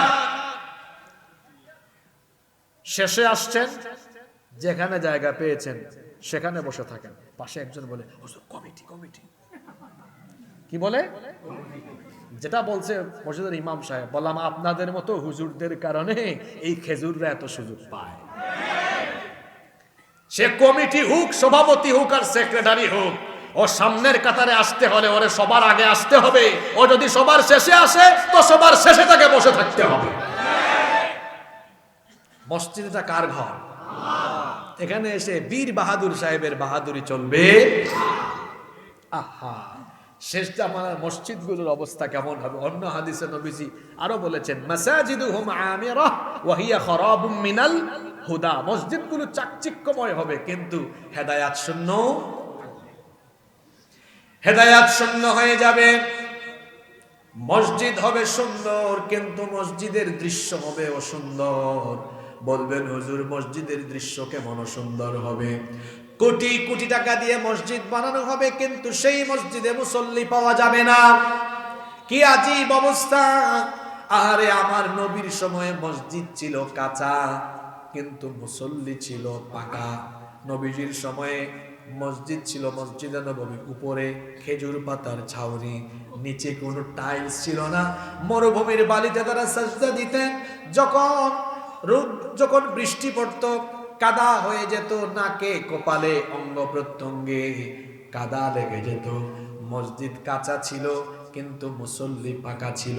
আর আমার সমাজের মসজিদগুলো এখন পাকা, মুসল্লির অভাবে মসজিদ পড়ে থাকে ফাঁকা। কি আছে না নাই? ওয়াজ মাহফিলে মানুষের অভাব নাই, কিন্তু দেখা যায় মসজিদে আজান হলে মসজিদ হাহাকার করে। ওয়াজ শোনা হলো নফল আর নামাজ আদায় করা হলো ফরজ। নামাজটা কি? নামাজ নিয়ে তো ওয়াজ করলাম, বুঝলেন না, আজকে 2 মিনিটে কিছু কথা বলি, বুঝলে ভালো, না বুঝলে আপনারা আর আমার কিছু বলার নাই। আল্লাহ নবী বলেছেন, বাইনাল আবদি ওয়া বাইনাল কুফরি তারকুস সালাহ। আল্লাহর বান্দা আর কাফিরের মধ্যে পার্থক্য হলো নামাজ ছেড়ে দেওয়া। এটা কি আপনি হৃদয় থেকে উপলব্ধি করেন কথাটা? একটা হলো শোনা আর একটা হলো বুঝা। এই কথাটা অনেকে শুনি, হৃদয় দিয়ে বুঝেন। একটু বুঝার চেষ্টা করেন তো। কাফিরের মধ্যে আর ইমানদারের মধ্যে পার্থক্য হয় নামাজ দিয়ে। কি দিয়ে? জোরে বলেন, কি দিয়ে? শয়তান জান্নাত থেকে বের হয়েছে কি না দেওয়ার কারণে? বলেন, আপনারা বলেন। কয়টা সাজদা দেয় নাই? মাত্র। আর আমাদের 5 ওয়াক্ত শুধু ফরজের সাজদা কয়টা জানেন? না না, 17টা তো হচ্ছে আপনার ওয়াক্ত বলতেছেন আপনি, সরি রাকাত বলতেছেন। বলতেছি শুধু যদি ফরজ নামাজের সাজদা হিসাব করেন তাইলে হবে 34টা শুধু ফরজ। কয়টা? হ্যাঁ বেটা, ইবলিস এক সাজদা না দিয়া জান্নাত থেকে গেট আউট, আর আপনি ডেইলি 34টা না দিয়া আশা করে বসে আছেন আমার জান্নাত কে ঠেকায়। শয়তান কখন হাসে আর কখন কাঁদে এই হাদিসটা ভালো করে শুনুন। হাদিসের শিরোনাম কি? শয়তান কখন হাসে। আর কখন? এক ব্যক্তি যখন সাজদা দিল, ইআতাযালা শাইতানু আনহু ফায়াবকি, শয়তান ওই ব্যক্তির কাছ থেকে দূরে চলে যায়, গিয়ে মনের ব্যথায় মনের যন্ত্রণায় সে তখন কান্নাকাটি আরম্ভ করে।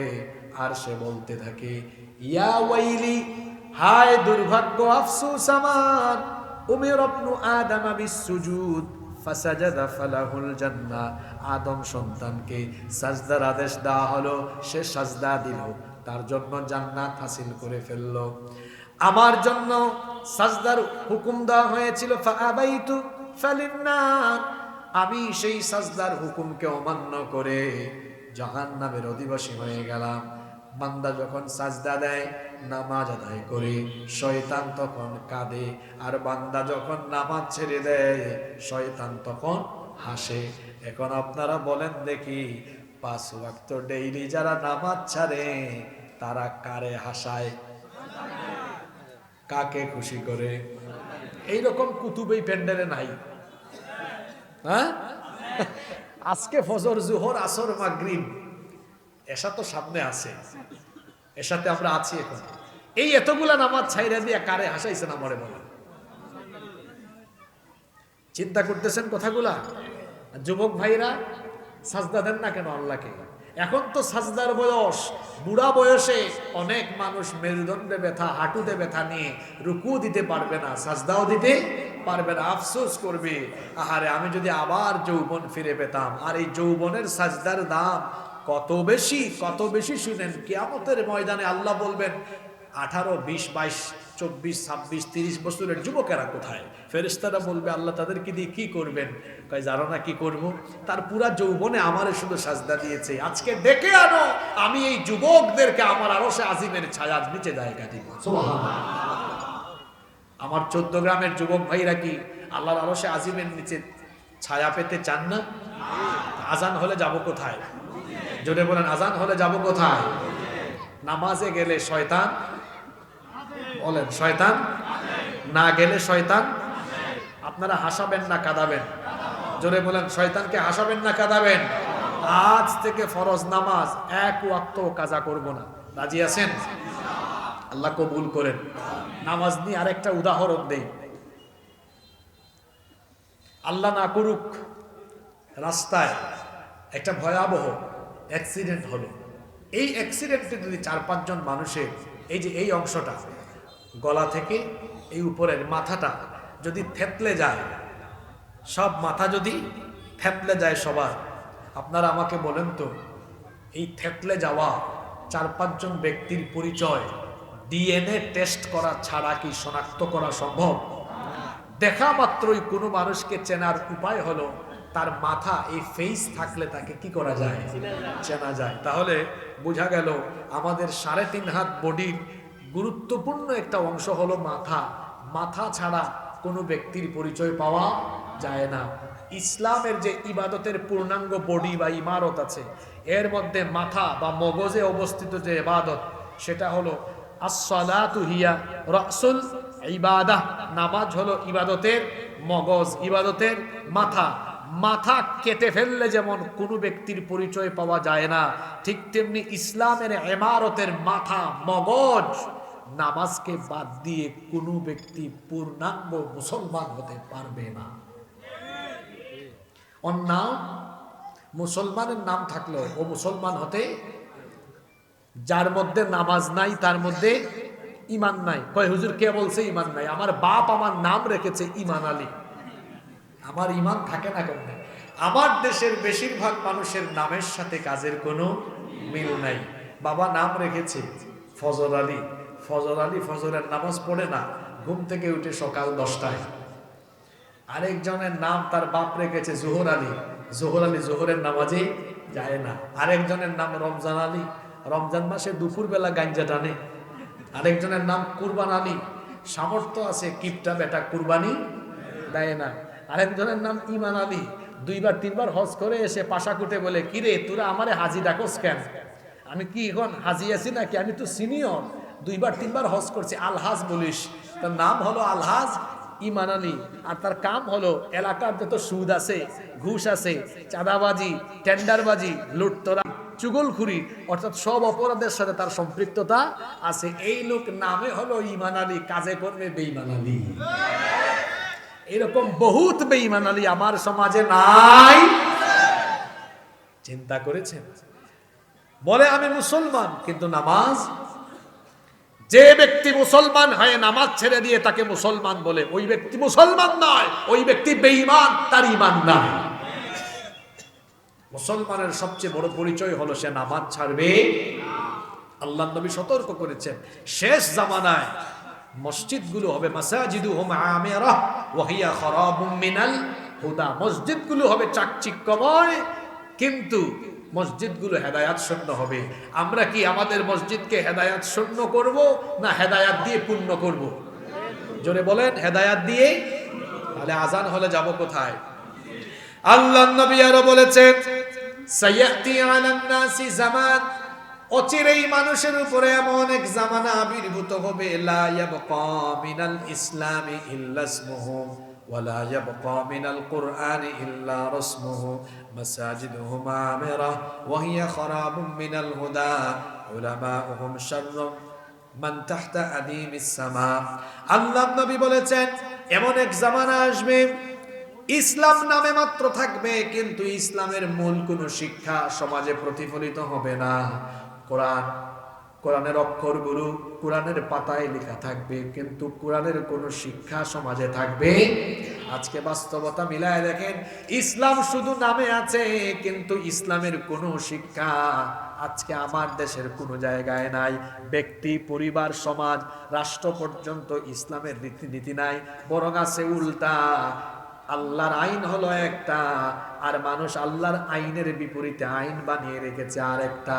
আজকে রাষ্ট্রীয় পর্যায়ে আল্লাহর আইনের বিরুদ্ধে বিদ্রোহ করে রাষ্ট্রীয় পর্যায়ে শিরক হয়, যেই শিরকের নাম হলো আশ-শিরকু ফিল ইবাদাহ। আশ-শিরকু ফিল, কিভাবে হয়? আমার দিকে তাকান, খুব দামি দামি কথা চলে যাচ্ছে। আপনাদের এই পাশাকুটে 17 বছরের মুন্না 15 বছরের মুন্নিকে যদি বিয়ে করে, এটা আপনাদের দেশের আইনে ভালো কাজ না অপরাধ? জোরে বলেন, এটার নাম কি বিবাহ?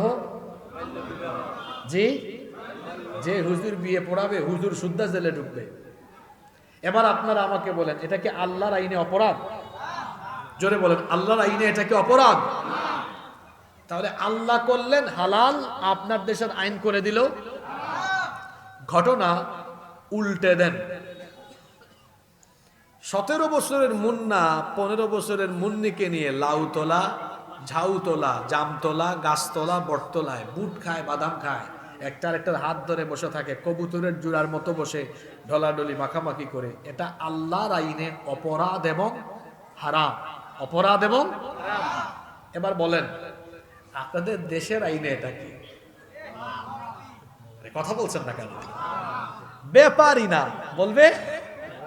তাহলে আল্লাহ করলেন হারাম, আপনার দেশের আইন করলো হালাল। আর আল্লাহ ওই বিয়ে করেছেন হালাল, আপনার দেশের আইন করলো। এইভাবে হালালকে হারাম বানিয়ে দেওয়া, হারামকে হালাল বানিয়ে দেওয়া, এটা হলো রাষ্ট্রীয় পর্যায়ে আল্লাহর ইবাদতের সাথে শিরক করা। লা ইয়াবকা মিনাল ইসলামি ইল্লা ইসমুহু ওয়া লা ইয়াবকা মিনাল কুরআনি ইল্লা রাসমুহু। ইসলাম নামে থাকবে, ইসলামের কোনো শিক্ষা, কোরআন পাতায় পাতায় কোরআনের অক্ষর থাকবে, কোরআনের কোনো নির্দেশনা সমাজে বাস্তবায়ন। কোরআন, ইসলাম ধর্ম নিরপেক্ষ মতবাদের পক্ষে না বিপক্ষে?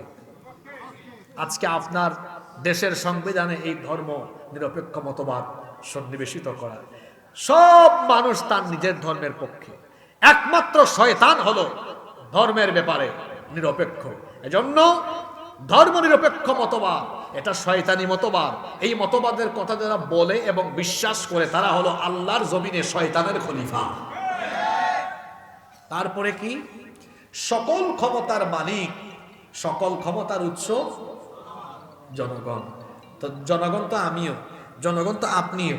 তা আমরা যদি সকল ক্ষমতার মালিক হই, আমাদের সর্দি, জ্বর, কাশি, পেট ব্যথা, মাথা ব্যথা এগুলো হয় কেন? আপনি না সকল ক্ষমতার মালিক। আপনার নিজের শরীরের নিয়ন্ত্রণ ক্ষমতা আপনার হাতে নেই, আপনি কিভাবে সকল ক্ষমতার মালিক হন? এটা হচ্ছে একটা পাম দিয়ে জনগণের কাছ থেকে ভোট নেওয়ার পরে ক্ষমতা যখন পাইল, তাদের যুক্তি অনুযায়ী যদি সকল ক্ষমতার মালিক জনগণ হয়, তাহলে জনগণ চাইবে যতক্ষণ ক্ষমতায় থাকবে ততক্ষণ, চাইবে না যখন নেমে যাবে তখন। কিন্তু জনগণ যদি বলে আমরা আপনাকে চাই না, তখন বুঝাই দিবে সকল ক্ষমতার মালিক আপনি, আমি জনগণ না তারা। তখন দেখা যাবে ক্ষমতার অপব্যবহার করে স্বৈরাচারী হয়ে আপনার ট্যাক্সের পয়সায় কেনা গুলি আপনার বুকের ভিতর ঢুকাই দিয়ে আপনারে মাইরা ফেলবে। এই হলো ওদের আসল চরিত্র। সকল ক্ষমতার মালিক কে? তাবারাকাল্লাযী বিয়াদিহিল মুলকু ওয়া হুয়া আলা কুল্লি শাইইন কাদির। বরকতময় সুমহান সেই সত্তা যার হাতে সকল ক্ষমতা, সকল ক্ষমতার মালিক যিনি, তিনি কে? আন্নাল কুওয়াতা লিল্লাহি জামিআ। তো এইভাবে করে আজকে আপনি দেখেন আল্লাহর আইনের বিরুদ্ধে আইন প্রণয়ন, আরো আছে বহু উদাহরণ দেওয়া যাবে। মদ, মাদক আল্লাহর আইনে কি জায়েজ না হারাম? আপনাদের দেশের আইন কি করছে? না, একবারে হারাম। হ্যাঁ, কি করছে? হারাম। কে বলছে এটা? আমার দেশে আছে মাদক নিয়ন্ত্রণ অধিদপ্তর। কি শয়তানি নাম! এটার নাম হওয়া উচিত ছিল মাদক নির্মূল অধিদপ্তর। নিয়ন্ত্রণ দিয়েছে কেন জানেন? আপনাদেরকে নিয়ন্ত্রিত মাত্রায় খাওয়াবে। একটু ঢাকায় যান, দেখবেন নিয়ন্ত্রিত মাত্রায় ব্যবস্থা আছে। এই যে গত সপ্তাহে গুলশানে আমি দুপুরের খাবার খাচ্ছি, এক রেস্টুরেন্টে ঢুকবো, তো দেখি এক রেস্টুরেন্টের সামনে লেখা আছে মাদক নিয়ন্ত্রণ অধিদপ্তর কর্তৃক অনুমোদিত বারের বিশেষ ব্যবস্থা রয়েছে। কি আছে না এরকম? তাইলে ওখানে নিয়ন্ত্রিত মাত্রায় দেওয়া হয়। আল্লাহর আইনে কথা বলেন না কেন? আপনার দেশের আইনে নিয়ন্ত্রিত মাত্রায়। তাইলে এটা কি আল্লাহর আইনের বিরুদ্ধে বিদ্রোহ নয়? এটা কি রাষ্ট্রীয় পর্যায়ে আল্লাহর ইবাদতে শিরিক নয়? মুসলমানের সমাজ এটা। লা ইয়াবকা মিনাল ইসলামি ইল্লা ইসমুহু ওয়া লা ইয়াবকা মিনাল কুরআনি ইল্লা রাসমুহু। কোরআন আর ইসলাম নামে থাকবে, কোনো শিক্ষা সমাজে প্রতিফলিত হবে না। আজকে দেখুন আমাদের মুসলমানদের ঘরের বিয়ে শাদীগুলো দেখুন, গান বাজনা ছাড়া বিয়ে শাদী হই না। তাহলে মুসলমানের পরিবারে ইসলামের শিক্ষা আছে? বিয়ে কি সামাজিক অনুষ্ঠান না ইবাদত? জোরে বলতে হবে, সামাজিক অনুষ্ঠান না ইবাদত? তো যদি ইবাদত হয়, তাহলে এই ইবাদত কি সমাজের কালচার অনুযায়ী চলবে না আল্লাহর আইন অনুযায়ী চলবে? বিয়েটা তো হওয়া উচিত রসুলের তরিকায়, কিন্তু এখন বেশিরভাগ বিয়ে হয় শয়তানের তরিকায়। কিরকম? সেখানে গায়ে হলুদ হয়, সেখানে থাকতে না দিন দিন নাচ গান বাজনা, সেখানে দেখা যায় নারী পুরুষের সংমিশ্রণ, অবাধে মেলামেশা। এখন বিয়ের মতো একটা পবিত্র ইবাদত, এটা যদি নাপাকি দিয়ে শুরু হয়, গান বাজনা দিয়ে শুরু হয়, আমি বলে গেলাম এই দম্পতির দাম্পত্য জীবন থেকে যে সন্তান পয়দা হবে, যেগুলো আসবে, ওগুলাও থাকতে না দিন দিন ঝাঁকানাকা মার্কা অসভ্য বর্বর সন্তান হবে। ওর শুরুটা ভালো ছিল। আমার অবিবাহিত ভাইদেরকে বলে যাব, সামনে আপনারা বিয়ে করবেন, এই বিয়ে শাদী শয়তানের তরিকায় হবে না। আমাদের বিয়ে শাদীর অনুষ্ঠানগুলো হবে কার তরিকায়? জোরে বলেন, কার তরিকায়? রসুলের তরিকায়। রাজি আছেন তো? শেষ জামানার আরেকটি ফিতনার কথা বলে আমি আজকে শেষ করব ইনশাআল্লাহ। আল্লাহর নবী বলেছেন আখিরি জামানায় ঘন ঘন বিভিন্ন ধরনের বালা মুসিবত আসবে। এই বালা মুসিবতগুলো কেন আসবে? আল্লাহ নবী বলেছেন ঘন ঘন ভূমিকম্প হবে, ঘন ঘন প্রাকৃতিক দুর্যোগ দেখা দিবে। এর কারণ হলো ইদা কানাল মাগনামু দুওয়ালা, রাষ্ট্রীয় সম্পদকে নিজের সম্পদ মনে করে যখন রাষ্ট্রীয় দায়িত্বে থাকা লোকজন ভোগ করা আরম্ভ করবে, তখন এই বিপদ আসবে। আজকে আমার সমাজে কি এই ধরনের লোক নেই যারা রাষ্ট্রীয় সম্পদকে নিজের বাপ দাদার সম্পদের মতো ভোগ করে? যদি বলেন নাই। ফেরাউন গেল, সে কি বলল? আমার পিয়ন ছিল কত কোটি টাকার মালিক, কি ছাড়া চলে না। পিয়নের অবস্থা যদি এই হয়, তা বাকিগুলোর অবস্থা কি হবে বুঝতেই তো পারছেন। এই জন্য তো চোরের দল জামাতের সাথে পালিয়ে গিয়েছে। ইদা কানাল মাগনামু দুওয়ালা, রাষ্ট্রীয় সম্পদ যখন নিজের সম্পদ মনে করে ভোগ করা আরম্ভ করবে, ওয়াল আমানাতু মাগনামা, যখন আমানতের খেয়ানত আরম্ভ হবে, ওয়াজ যাকাতু মাগরামা, যাকাতকে মানুষ যখন জরিমানার মতো মনে করবে, অত আল্লিমা লিগাইরিদ্দিন, দ্বীনি শিক্ষা বিবর্জিত শিক্ষা ব্যবস্থা যখন চালু হবে, ওয়া আতাআর রাজুলু যাওজাতাহু ওয়া আক্কা উম্মাহু, মানুষ যখন বউয়ের আনুগত্য আরম্ভ করবে আর মায়ের সাথে বেয়াদবি আরম্ভ করবে, ওয়া বাররা সাদিকাহু ওয়া জাফা আবাহু, তার বাপের সাথে বেয়াদবি করবে, বন্ধুর সাথে ভালো আচরণ করবে, ওয়ারতাফাআতিল আসওয়াতু ফিল মাসাজিদ, মসজিদে হই হুল্লোড় বাড়বে। তারপরে আল্লাহর নবী বলেছেন ওয়াসাদাল কাবিলাতা ফাসিকুহুম, ফাসিকরা বিভিন্ন কবিলা গোত্রের সমাজের নেতা যখন হয়ে যাবে, ওয়া কানা যাঈমুল কওমি আরযালাহুম, শুধুমাত্র ডরে ভয়ে যখন খারাপ লোকদের নেতৃত্ব মেনে নিয়ে তাদেরকে সম্মান করা হবে, ওয়া শুরিবাতুল খুমুর ওয়া লুবিসাল হারির, মাদককে যখন মানুষ সহজলভ্য মনে করে সেবন আরম্ভ করবে আর মানুষ যখন রেশমি পোশাককে জায়েজ মনে করবে, ওয়াত্তুখিদাতুল খাইরাত ওয়াল মাআজিফ, নায়িকা গায়িকাদেরকে যখন নর্তকীদেরকে মানুষ যখন গ্রহণ করবে, এই রকম পরিস্থিতিতে আমার উম্মত যখন ধাবিত হবে, যেগুলার কথা বললাম সমাজে আসে না নাই, এগুলা আসে না নাই? আল্লাহ নবী বলেছেন যদি এগুলো আরম্ভ হয়ে যায় তাহলে আমার উম্মতের মধ্যে এমন অবস্থা আসবে, ফালিয়ারতাকিবু ইনদা যালিকা রিহান হামরাউ আও খাসফান আও মাসখান ওয়া কাদফান, আল্লাহ নবী বলেছেন অপেক্ষা করো, আগুনের বায়ু গজব আসবে, চেহারার বিকৃতির গজব আসবে, ভূমিধস আসবে, ভূমিকম্প আসবে। এই হাদিসে প্রায় 15টি অপকর্মের কথা বলা হয়েছে। আজকে মিলায়া দেখেন 15টা অপকর্ম আমার সমাজে চালু আছে। এই অপকর্ম থেকে নিজেকে সেফ রাখতে না পারলে এই ভয়াবহ জামানার ফিতনায় আমরা নিজেরা শেষ হয়ে যাব। সর্বশেষ আপনাদের প্রতি আমার আরজি আবেদন থাকবে, অনুরোধ থাকবে, এই ফিতনার জামানা থেকে আসুন, নিজেকে ফিতনা থেকে বাঁচাই। এমন এক যুগে বাস করি আমরা, নিজের ঈমান ঠিক রাখা আজকে বড় কঠিন। বললাম তো মোবাইলের কথা, পত্রিকা হাতে নিয়েছেন, পত্রিকা পড়বেন, ওখানেও নগ্ন অর্ধনগ্ন মহিলাদের ছবি দিয়ে রেখেছে। আপনি রাস্তাঘাটে বের হয়েছেন, বিলবোর্ড সাইনবোর্ড বিভিন্ন বিজ্ঞাপনে নগ্ন অর্ধনগ্ন বিভিন্ন বিজ্ঞাপন দিয়ে রাখা হয়েছে। আপনার চোখের হেফাজত এটা যেন আজকের যুগে বড় চ্যালেঞ্জের ব্যাপার হয়ে দাঁড়িয়েছে। এই ফিতনার জামানায় নিজের ঈমানকে বাঁচিয়ে রাখা হবে সবচাইতে বড় কঠিন। এই কঠিন কাজটা করতে পারলে পরীক্ষা যত কঠিন হয় ফলাফলও পুরস্কারটা তো তেমন হওয়ার কথা। এই জন্য তো নবীজি বলেছেন, সাহাবীদেরকে একদিন বললেন, নবীজি একদিন কুবার মসজিদ থেকে, শেষ হাদিসটা শুনেন, কুবার মসজিদ থেকে বের হয়ে হাঁটতেছেন। আল্লাহর নবী তখন বললেন, আমি আমার ভাইদের ব্যাপারে চিন্তা করছি। সাহাবীরা তখন বললেন, আপনার ভাই কারা? আমরা কি আপনার ভাই নই? নবীজি বললেন, না, তোমরা আমার ভাই না, তোমরা আমার সাহাবী। তখন তারা বললে, আপনার ভাই কারা? নবীজি তখন বললেন, ওই যে শেষ জামানায় তোমরা তো আমাকে দেখেছো, আমি কিভাবে নামাজ পড়ি, আমি কিভাবে ইবাদত করি, দেখে দেখে শিখেছো। তোমরা তো আমার চেহারাও দেখেছো, কিন্তু আমাকে না দেখে, আমার চেহারা না দেখে, আমার ইবাদতের সিস্টেম না দেখেও যারা আমার প্রেমে মাতোয়ারা হয়ে আমাকে অনুসরণ করবে তারা আমার ভাই। কিয়ামতের দিন যদি তোমাদের দিকে আমার রহমতের নজর যায় একবার, যারা আখেরি জামানায় আমার আদর্শের উপরে অবিচল থাকবে তাদের উপরে আমার রহমতের নজর যাবে 100 বার।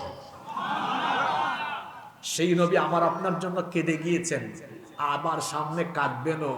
যখন কবর খুলে যাবে, কবর খুলে যাওয়ার পরে ইসরাফিলের দ্বিতীয় সিংহার পরবর্তী অবস্থা এটা, কবর খুলে যাওয়ার পরে সর্বপ্রথম কবর থেকে উঠানো হবে আমার আপনার নবী মুহাম্মদুর রাসূলুল্লাহ সাল্লাল্লাহু আলাইহি ওয়াসাল্লাম।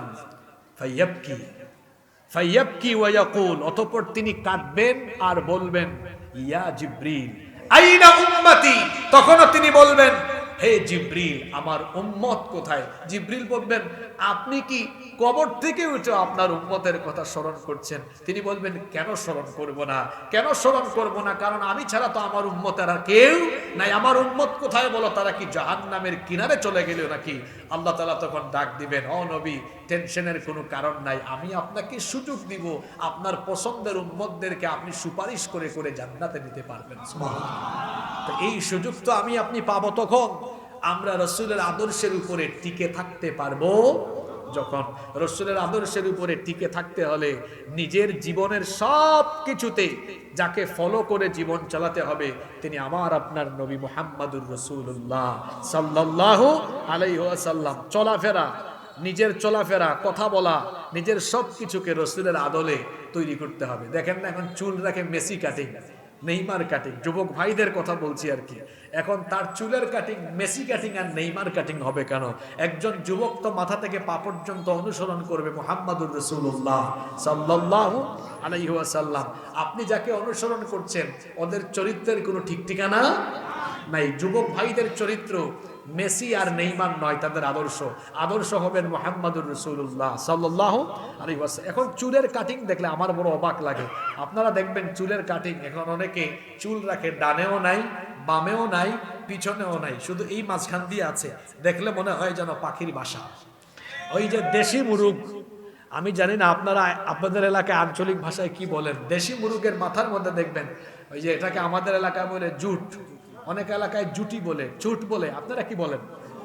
এটার নাম আমি দিয়েছি, কি বলেন আপনারা? জুট না জুটি? এটার নাম হলো মুরগা জুটি কাটি।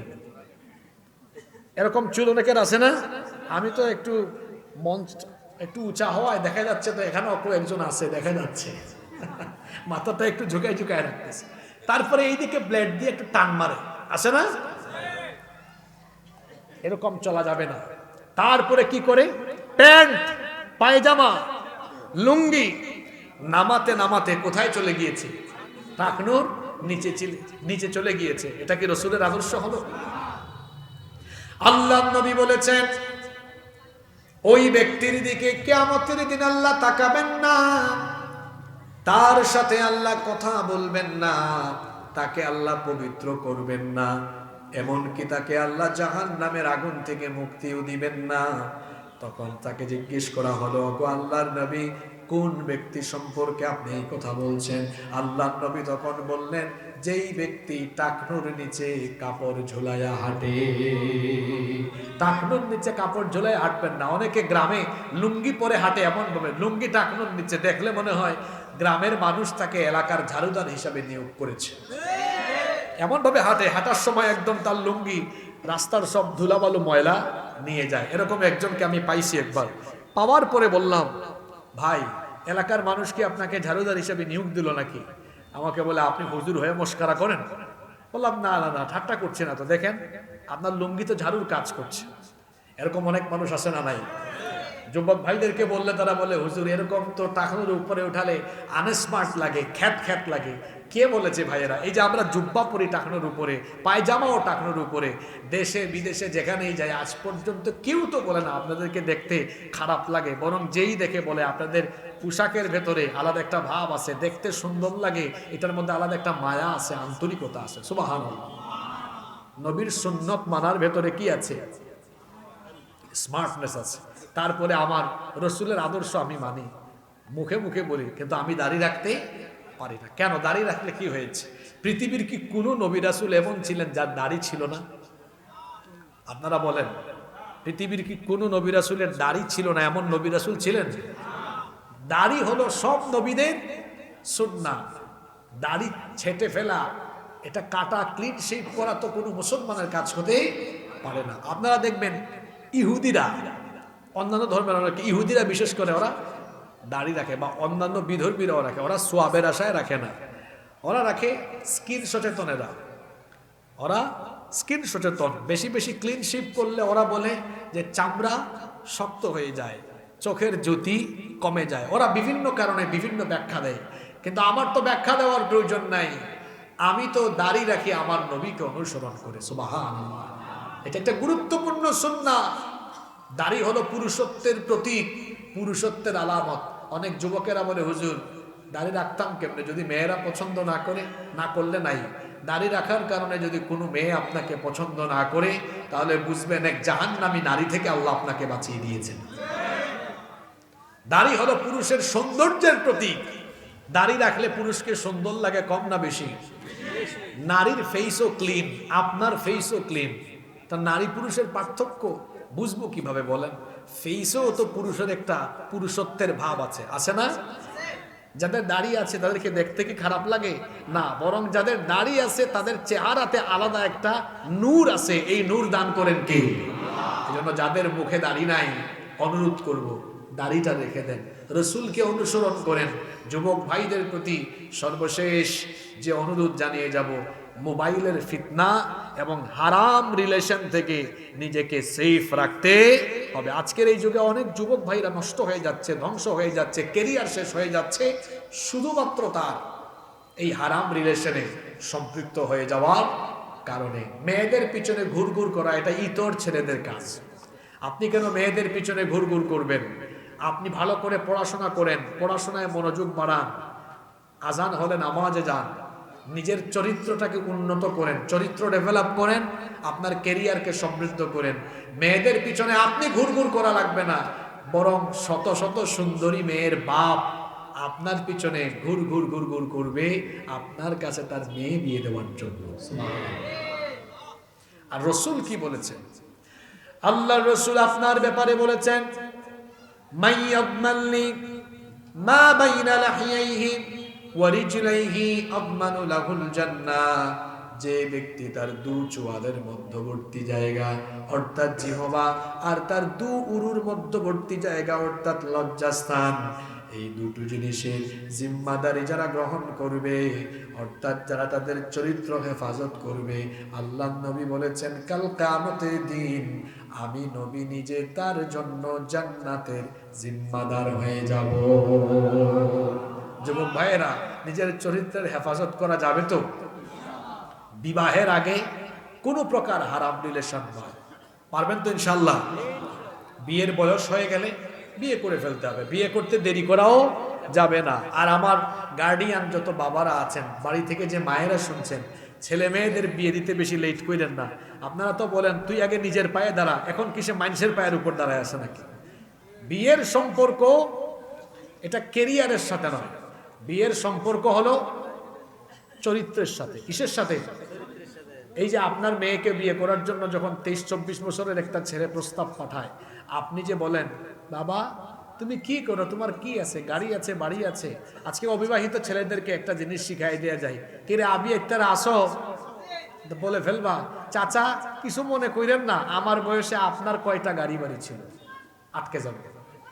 ঠিক আছে, 24-25 বছর বয়সে কি সম্পদশালী হওয়া যায়? পড়ালেখাই মাত্র শেষ করে হয়তো 32, 33, 35, 36 বছরে গিয়ে আস্তে আস্তে একটা বাড়ি করবে, হয়তো কিছু একটা করবে। জিজ্ঞেস করতে পারেন এতটুকু, বাবা তুমি যে পরিমাণ উপার্জন করো আমার মেয়েকে নিয়ে চলতে পারবা? তুমি যেটা উপার্জন করো এটাকে হালাল উপায়ে করো কিনা? জিজ্ঞেস করতে পারেন, বাবা তুমি 5 ওয়াক্ত নামাজ আদায় করো কিনা, তুমি হালাল পথে বৈধ পথে উপার্জন করো কিনা, এতটুকু জিজ্ঞেস করতে পারেন। আর 24-25 বছর বয়সে যে ছেলের কাছে সম্পদ থাকে ওইটা তার না, ওইটা তার বাপ দাদার কাছ থেকে হাদিয়া পাওয়া। কি পাওয়া? বাপ দাদার থেকে পাইছে। যারা বাপ দাদার পরিচয়ে সমাজে চলে এরা হলো গাধা, আর যারা নিজের পরিচয়ে চলে তারা হলো শাহজাদা। বাপ দাদার কাছ থেকে সম্পদ পেয়েছে এমন গাধার কাছে মেয়ে বিয়ে দিয়েন না। যেই ছেলে অল্প টাকা 15, 20, 25, 30 হাজার টাকা উপার্জন করে নিজের পরিচয়ে সমাজে চলে, এই রকম শাহজাদার কাছে মেয়ে বিয়ে দেন, আপনার মেয়ে সুখে শান্তিতে থাকবে। কথা বুঝতে পেরেছেন? তাহলে গাধা নয়, মেয়েকে বিয়ে দিতে হবে কার কাছে? বিবাহের ক্ষেত্রে তো দিনদারিতা দেখতে হয়। বলেছেন মুহাম্মদ, আমরা বলি সাল্লাল্লাহু, আল্লাহ নবী বলেছেন মেয়েদেরকে বিয়ের সময় 4টা জিনিস দেখা হয়। তুনকাহুল মারআতু লিআরবা, লিমালিহা ওয়া লিহাসবিহা ওয়া লিজামালিহা ওয়া লিদীনিহা। তার বংশমর্যাদা, তার বাপের সম্পদ, তার রূপ সৌন্দর্য, তার দিনদারিতা। নবীজি বলেছেন এই 4টার মধ্যে সবার উপরে ফাযফার বিদাতিদ্দীনি তারিবাতি ইয়াদাক, দিনদারিতাকে প্রাধান্য দাও। কারণ মারযাকাহুল্লাহু ইমরাআতান সালিহা ফাকাদ আ'আনাহু আলা শাতরি দীনি। আল্লাহ নবী বলেছেন আল্লাহ যাকে দয়া করে একজন নেককার স্ত্রী দান করেছেন, আল্লাহ তাকে ইসলামের অর্ধেক নেয়ামত দান করে দিয়েছেন। তো অর্ধেক পাইলে বাকি আছে কত? আরো অর্ধেকের দরকার নাই আপনাদের? ওই অর্ধেকের কথাও নবীজি হাদিসের শেষে বলে দিয়েছেন, ফালইয়াত্তাকিল্লাহ ফিল বাকি, বাকি অর্ধেকের ব্যাপারে সে যেন আল্লাহকে ভয় করে জীবন পরিচালনা করে। যদি আল্লাহর ভয় অন্তরে থাকে, এরকম যদি জীবন চালায়, বাকি অর্ধেক নেয়ামত আল্লাহ তাকে দান করে দিবেন। এজন্য যুবক ভাইদেরকে বলছি, খালি সুন্দরী ললনা জরিনা সকিনা দেখলে দৌড়াইয়েন না। এটা যদি দিনদার না হয়, নেককার না হয়, আপনার জীবন একেবারে শেষ হয়ে যাবে। এই জন্য দিনদারিতাকে প্রাধান্য দিতে হবে। আমার বাবারা যারা আছেন, ছেলে মেয়ে যারাই বিয়ে দিবেন, দিনদার ছেলে দিনদার মেয়ে, অর্থাৎ দিনদারিতাকে প্রাধান্য দিতে হবে। বহু পরিবার এমন আছে, টাকা আছে, পয়সা আছে, টাইলসওয়ালা বাড়ি গাড়ি সব আছে, কিন্তু পরিবারে কোনো সুখ নাই। কিন্তু টিনের বাড়ি, ছেলে মেয়ে উভয়ে যদি আল্লাহকে ভয় করে দিনদারিতার ভিত্তিতে জীবন যাপন করে, ওই ঘরে সুখ শান্তি বরকত দিয়ে যিনি ভরপুর করে দিবেন তিনি কে? আসুন, এই শেষ জামানার সকল ধরনের ফিতনা থেকে, এটাও আরেকটা ফিতনা যে বিবাহ শাদীতে আমরা আজকে দিনদারিতা না দেখে সৌন্দর্য, টাকা পয়সা এগুলো দেখি। আসুন আমরা শেষ জামানার চলমান পরিদৃশ্যমান সকল ফিতনা থেকে নিজেদের ইমানকে সেফ রেখে আমরা সবাই আল্লাহর দ্বীনের পথে অটল অবিচল থাকার প্রাণান্তকর চেষ্টা করি। আল্লাহ তাআলা আমাদের সবাইকে তৌফিক দান করেন। আমরা সবাই বলি আমিন।